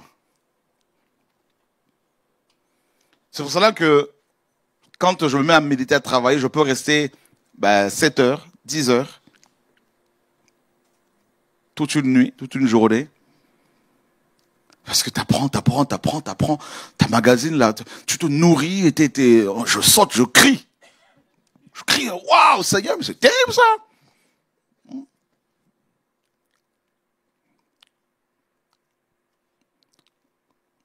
Et regardez, je vais vous montrer quelque chose avant de finir, et puis on va vous laisser quelques minutes pour poser des questions. Nous sommes dans 2 Samuel.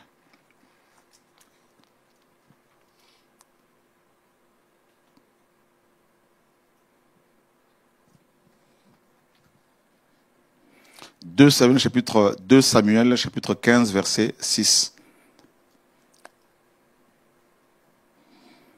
Je vais vous montrer l'importance dans la méditation de faire aussi des recherches historiques, linguistiques, tout ça.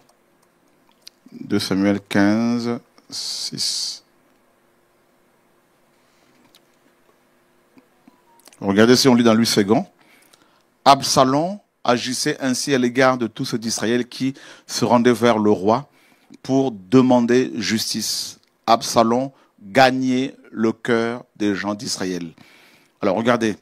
Ici, si vous lisez le verbe gagner, si vous ne vérifiez pas, quand vous méditez de temps à autre, moi je le fais régulièrement, il faut le faire régulièrement si vous avez les moyens de le faire. Louis II a traduit le verbe voler par gagner. Pourtant, l'hébreu dit gagner, voler. Lui met gagner.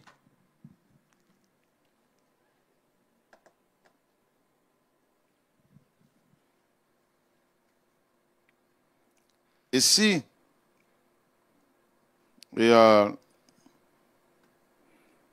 on vérifie chez les autres traducteurs, on va se rendre compte que la plupart ont mis gagner. 2 Samuel 15, 6. Donc, ici, français courant, il met gagner. Ici, traduction du monde Nouveau Témoin, je vois gagner. Bible liturgique, ravissez le cœur. Tob. Circonvenez les gens. Donc lui, carrément, ils ont retiré carrément le mot cœur et puis volé. Vous voyez, ils ont fait des raccourcis terribles. Hein? Gagner. Second 21. Et lui, Nouvelle Bible Second. volé. Eux, ils ont quand même fait des efforts. Hein. La nouvelle version seconde, là, de 2002, ils ont mis quand même volé le cœur des gens. En fait, le gens ici, c'est plutôt homme. Voilà. Donc, vous voyez un peu l'importance de méditer. Si vous ne faites pas de recherche, si vous ne méditez pas vous-même, si vous laissez des pasteurs, comme l'Église catholique, comme les chrétiens catholiques le font, ils laissent les prêtres lire la Bible à leur place. Si vous ne prenez pas votre responsabilité pour lire la Bible, en lisant la parole, en mettant la parole, en faisant des recherches, si vous laissez d'autres personnes le faire à votre place, vous serez séduit. Vous serez manipulé. Et c'est ce qui se passe avec beaucoup de chrétiens. Ils ne connaissent pas la parole. Et c'est pour cela que vous avez des chrétiens qui disent, ah, ils ont fait leur Bible. Oh, mais... oh, Seigneur.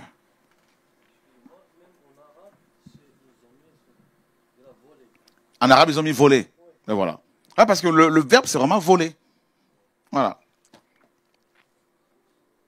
Donc c'était un voleur de cœur. Donc pourquoi vous mettez gagner? Pourquoi mettre gagner alors que là, c'est voler? Papa?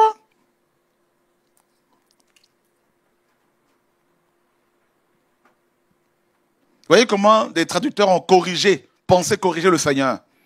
Voilà.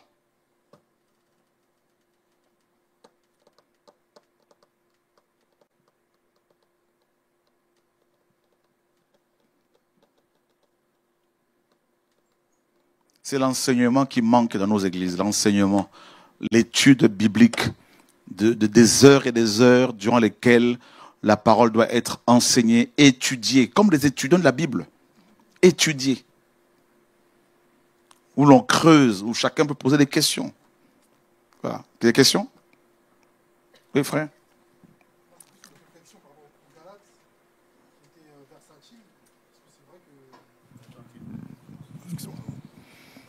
C'est vrai que nous, aujourd'hui, on a la Bible. Donc, si on lit Moïse et on a des références par rapport à l'évangile de Jésus-Christ, on peut faire le lien. Mais les Galates, vu qu'ils n'avaient pas forcément de Bible, c'est vrai que ils peuvent croire à quelque chose aujourd'hui. Enfin, je ne justifie pas ce qu'ils ont fait, mais... Acte 17. Prends Acte 17.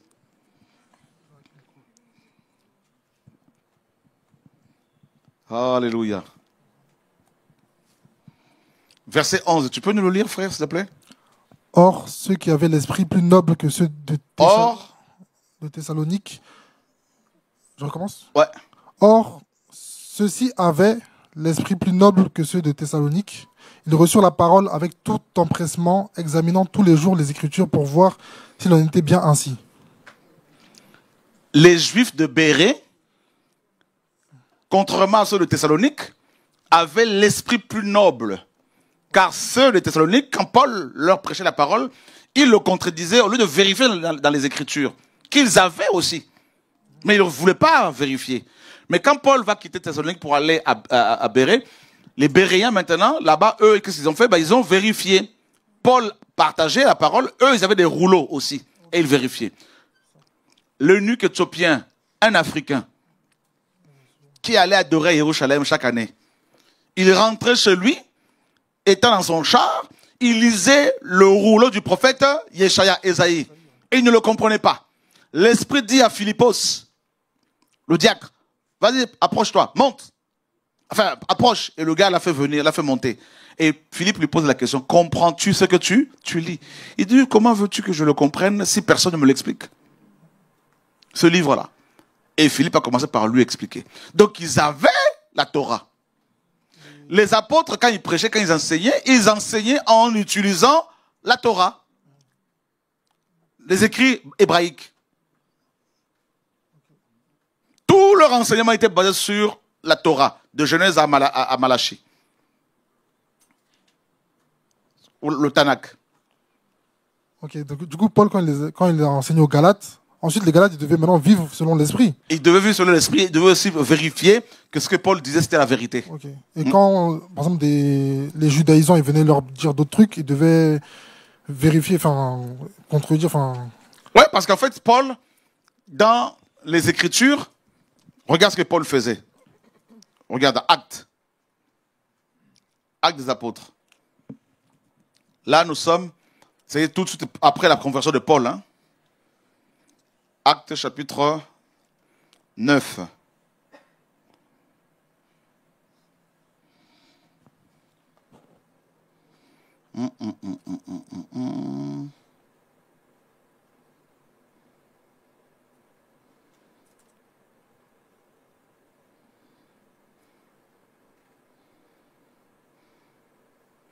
Nous sommes dans Actes, tu peux lire Actes chapitre 9, à partir du verset 27. 27. Mhm. Mais Barnabas, l'ayant pris avec lui, le conduisit vers les apôtres et leur raconta comment, sur le chemin, il avait vu le Seigneur qui lui avait parlé, et comment, à Damas, il parlait avec assurance au nom de Yahushua, et il était avec eux à Jérusalem, allant et venant. Et discourant avec assurance au nom du Seigneur Yahushua, il parlait et discutait avec les zélénistes, mais ceux-ci tentaient de le tuer. Ok, alors on va aller voir, on va aller plus haut. Et nous sommes au verset 22. Mais Shaoul se fortifiait de plus en plus et confondait les Juifs qui habitaient à Damas, démontrant que celui-ci est le Mashiach. Il démontrait comment? Avec les Écritures. Tu vois, non? Et donc, ils enseignaient en ayant les écrits hébraïques. Voilà. Et quand on entendait leurs explications, ben les gens comprenaient automatiquement que Yehoshua était bel et bien le Mashiach. Voilà.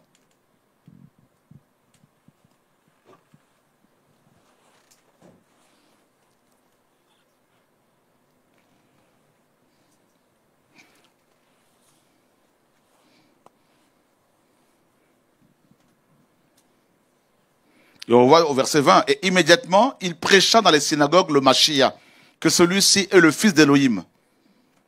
Voilà.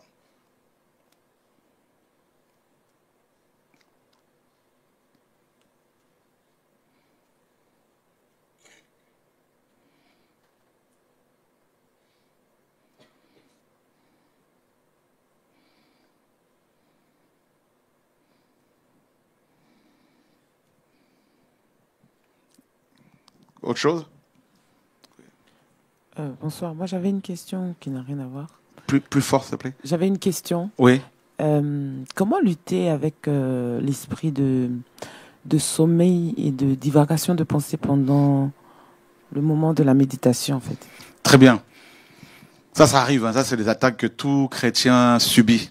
Parce que l'ennemi ne veut pas nous voir méditer la parole. S'il y a une chose que Satan n'aime pas, c'est la parole. Ah, parce qu'il sait que nous avons été créés par la parole. Il sait qu'il n'y a pas de victoire sans la parole du Seigneur. Il n'y a pas de vie chrétienne épanouie sans la prière et la parole. Alors, dès qu'on commence à prier, à méditer, des pensées comme ça nous viennent et tout, comment lutter contre ça? Ben, il faut prendre à chaque fois autorité. C'est aussi simple que ça. Tu prends autorité au nom de Yahushua, tu chasses. Tout de suite. Tu ne peux pas empêcher un oiseau de passer par-dessus ta tête. Mais tu peux l'empêcher de s'asseoir dessus. Tu vois, non? Voilà. Et si tu vois que tu es vraiment fatigué, tu peux te lever et marcher chez toi en méditant la parole. Ou tu peux la lire à haute voix. Tu veux. Voilà. C'est un combat. Après, tu vas voir que ça va, les ténèbres vont se dissiper et puis ça va aller. Merci. Oui.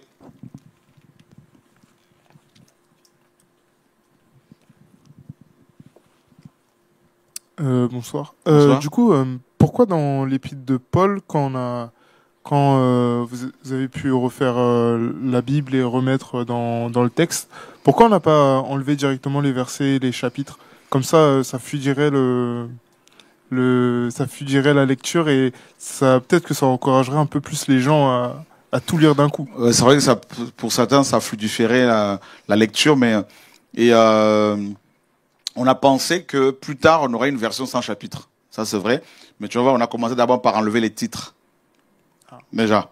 Donc, si je remarque bien, dans la plupart des versions, en fait, dans la plupart sur le site internet ou sur l'application, la plupart des titres ont été retirés. Voilà. Ah, bon, okay. Pour fluidifier un peu la lecture, tout ça, c'est beaucoup plus facile. Voilà.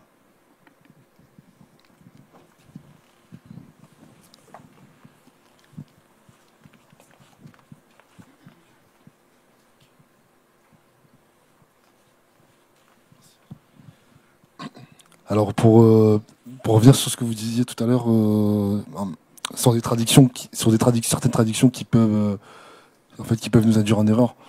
Par exemple, moi ici j'ai la Louis II et au Galates 6, verset 6, il est écrit que celui à qui l'on enseigne la parole donne une part de tous ses biens à celui qui l'enseigne. Et en fait, dans la traduction de la Bible, justement, c'est écrit que celui à qui l'on enseigne la parole entre en communion avec celui qui l'enseigne en toute bonne chose. Ouais. Et il y a beaucoup de pasteurs, je pense, qui se servent certainement de l'époque même de l'Empire catholique, système catholique. Ils ont beaucoup utilisé ces versets-là, je pense, pour détourner des âmes et asseoir leur désir. Ouais, de toute façon, les traductions, malheureusement, la plupart, beaucoup de traductions étaient faites pour contrôler les gens, pour empêcher les gens d'accéder à la vérité, malheureusement. Et toi qui suis les enseignements depuis longtemps, je comprends pas comment tu peux rester encore sur le second. À la limite que tu prennes certaines versions telles que la Lausanne ou d'autres, on comprendrait. Voilà. Et c'est ce que Paul disait aux Galates, ce que je suis en train de vous dire. Et beaucoup de frères et sœurs sont éclairés, mais malheureusement, ils retournent certaines choses ils retournent en arrière. C'est dommage. C'est dommage.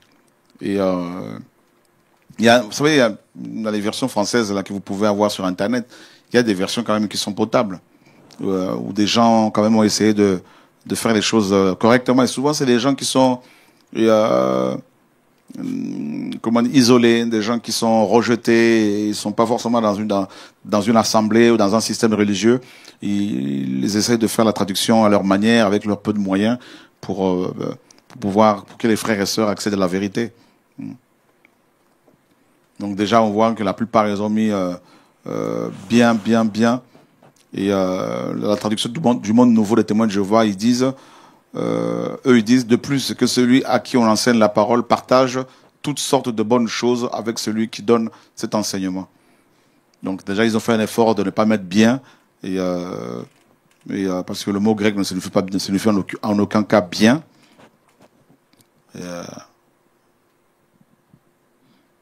Voilà.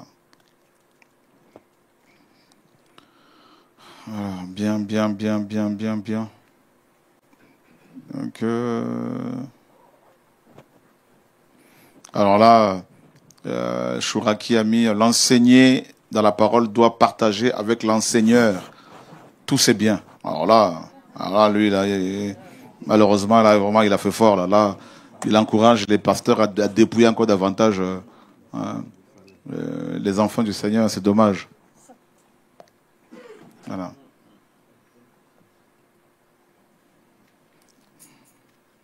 Tu vois, la plupart, ils ont mis bien. Alors lui, second a rajouté carrément temporel. Vous voyez, il a mis entre crochets. C'est pour vous dire qu'il a rajouté que celui qui est enseigné dans la parole fasse participer à tous les biens temporels celui qui enseigne. Oh là, je vous dis pas, c'est chaud, le Seigneur sauve-nous. Voilà. Et là, regarde, King James de 1611, en français, c'est traduit en français en quelle année? Ils n'ont pas mis. En 1994. Que celui qui est enseigné dans la parole communique à celui qui l'enseigne en toute bonne chose. Bon, c'est une très bonne traduction. C'est ce que nous on a mis. Vous voyez? C'est une très bonne traduction. Celui qui est enseigné dans la parole communique à celui qui l'enseigne en toute bonne chose. Ça n'a rien à voir avec l'argent. Comme là, on partage ce soir la parole, on se communique les uns. C'est la communion fraternelle. Donc vous pouvez me communiquer votre joie, et puis moi, la parole, et puis c'est ça, des échanges, quoi. On est une famille. Voilà. Et là, si vous allez en Afrique, Galates 6, les pasteurs sont assis dessus. Même ici, ils ne bougent pas. Hein. Là, ils vous brandissent ça, et si vous ne méditez pas, vous ne travaillez pas le grec et l'hébreu, si vous ne faites pas de recherche, vous allez être moutonné. Hein. Si je ne peux pas m'exprimer ainsi, là, vous allez être dépouillé, plumé. Un mouton est complètement dépouillé. Alors, vous allez dire, c'est écrit. Et vous-même, vous allez dire, oui, c'est écrit. Mais c'est parce que Paul a dit. Ça, c'est la traduction. Regardez Galates 6, c'est ça. Vous pouvez balancer ça au pasteur, là, quand si vous prenez la tête, vous allez voir qu'ils vont vous dire d'emblée, vous partagez avec l'autre, là. Et ça, là, comme je suis aimé, hein, si on devait mourir à cause de critiques, je serais mort plusieurs fois et Comme d'autres chrétiens ici et là. Attention, je ne suis pas le seul. Mais c'est beau parce que le Seigneur est fidèle. Voilà, le mot bien ici, vous allez voir que c'est agathos. Agathos ne signifie aucunement bien, regardez. Pas du tout, hein. Agathos signifie de bonnes conditions, hein, de bonne constitution ou nature, utile, salutaire, bon, plaisant, agréable, joyeux, heureux, excellent, distingué, droit, honorable. Il n'y a pas bien ici. Voilà. C'est Louis II ici qui a mis bien. Non, il n'y a pas bien. Il n'y a pas le mot bien, ça a été inventé.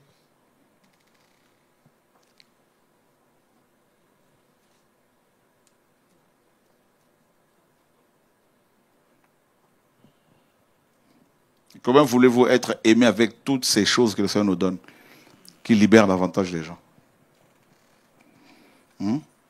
Regardez Agathos ici. Pas bien, comme on l'a vu en français, là c'est en anglais maintenant. Si vous ne comprenez pas le français, l'anglais. On ne va pas dire, ouais, il nous a menti, tout ça. Là, Galates 6. Et ils vous mettent des paniers devant pour vous, en vous disant, ah ben ça c'est notre offrande maintenant parce que nous sommes des prédicateurs. Voilà, soi-disant. Et ils partent avec, hein.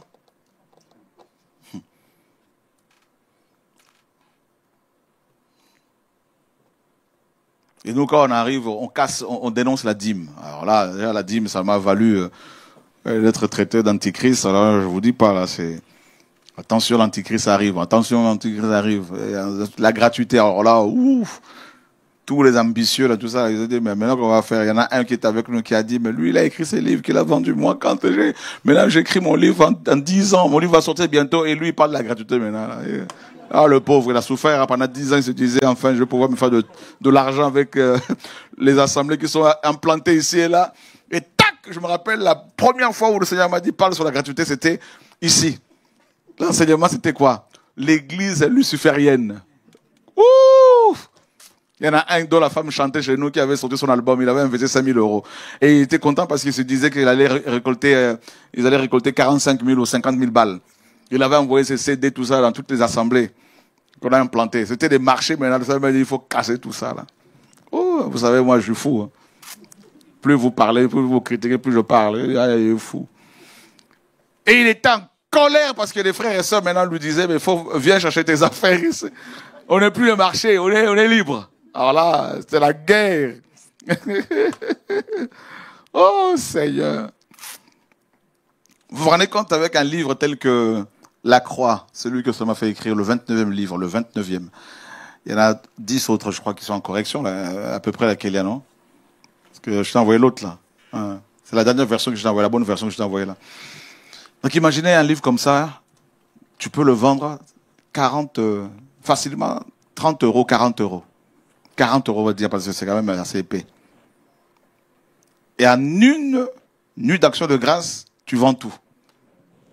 Ça fait 40 000 balles. Parce qu'on a sorti 1000 exemplaires. 40 000 €. Tac. Vous vous rendez compte? L'argent qui se font. Hein? L'argent qui se font là, mes amis. Sans compter la Bible.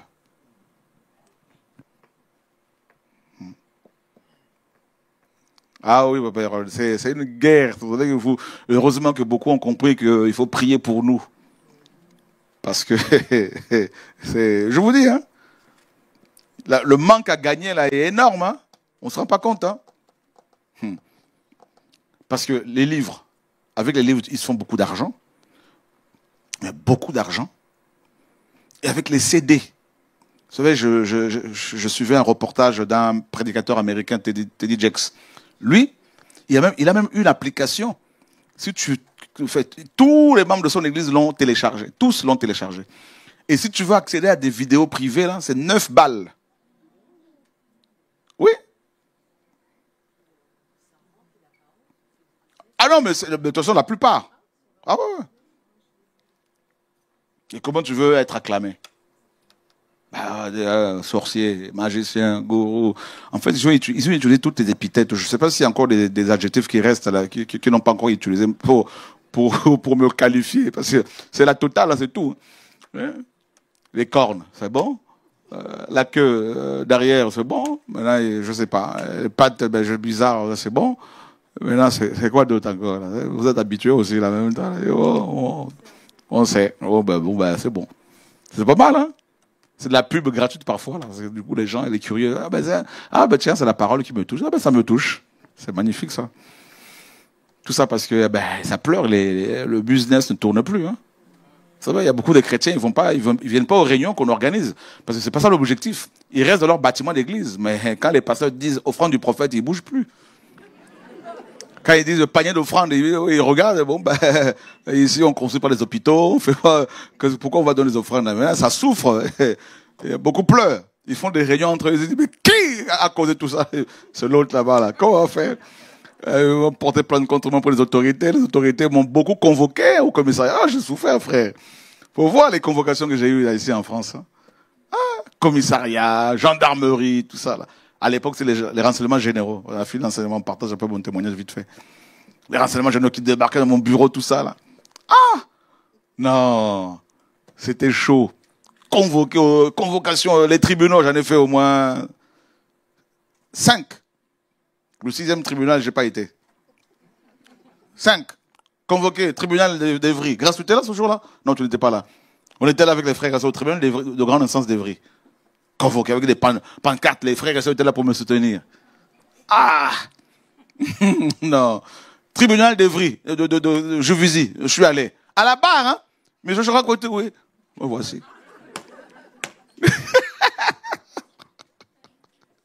Tribunal de Paris, j'ai pas été, j'ai envoyé sur le... J'étais fatigué, je dis, bon, l'avocat, toi, tu peux gérer là-bas, parce que là, ça commence à me fatiguer. Seigneur. Les gens pensent qu'on est tombé du ciel.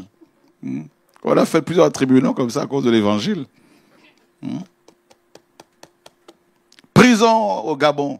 Il y en a qui disent, il n'a pas été au prison. Tiens, tu étais là ce jour-là? Emprisonné dans un camp militaire, là. Dans une pièce là-bas, avec un militaire armé jusqu'aux dents qui me surveillait. Il ne faut pas sortir d'ici. Ensuite, on m'appelle par le colonel qui gérait ce camp militaire. Il me prend de photos. Mettez-vous là, monsieur. Photos de face et de profil. Regardez ici. Tchac, tchac, tchac, tchac. Regardez à gauche. Tchac, tchac, tchac, tchac. Droite. Tchac, tchac. Qu'est-ce qui m'arrive ici? L'évangile. Parce que tu as annoncé que le président allait mourir et son fils allait le remplacer. Les pasteurs ont saisi l'occasion de dire, il veut tuer le président. Eh bien, le président est mort, son fils l'a remplacé. Comme ça a été annoncé. Alléluia! Voilà, l'évangile. C'est chaud. Un jour, le Seigneur m'a dit, pendant que je priais, il m'a dit, tu sais que je t'ai établi pour déranger. C'est-à-dire, même quand tu ronfles, tu déranges. Même quand tu ne fais rien, tu déranges. Tu n'es pas là, je raconte tout. On dit, mais qu'est-ce qui se passe? C'est pas possible. Une jeune femme prêchait dans un RER, tout ça. Elle allait à Paris. Elle disait aux gens, repentez-vous, Jésus revient, tout ça, là. Des chrétiens qui étaient là sont allés la voir à la fin pour dire, mais toi, tu es avec Chorakotou. Elle a dit, c'est qui Chorakotou? Je ne le connais pas. Arrête de mentir, tu es avec Chorakotou. Attendez, parce que je parle du Seigneur, vous me dites que je suis avec ce monsieur-là. C'est quoi cette affaire? Seigneur, voilà, la barbe blanche, tout ça, là, ça c'est arrivé trop tôt chez nous, là, avec la calvitie, à cause des combats, des problèmes. Vous êtes tranquille, hein? Mais là, tu fais quoi? Tu as déjà annoncé que la dîme n'est plus l'actualité. Tu vas faire quoi? Marche arrière avec le diable qui m'attend derrière, là. Tu peux pas faire autre chose, autrement. Allez, on va tous jusqu'au bout, jusqu'au ciel, frères et sœurs. Alléluia! On n'a pas le choix. Voilà. Un jour au Congo, un pasteur a fait une réunion, un grand pasteur, selon les hommes, une église de 4000 personnes.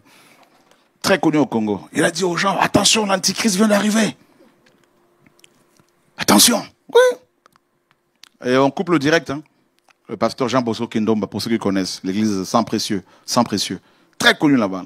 L'antichrist vient d'arriver, je crois que tout, faites attention, tout ça. Des frères qui étaient là. Les pasteurs ne savent pas qu'il y a beaucoup suivi les enseignements. Ils sont venus au programme qu'on avait organisé.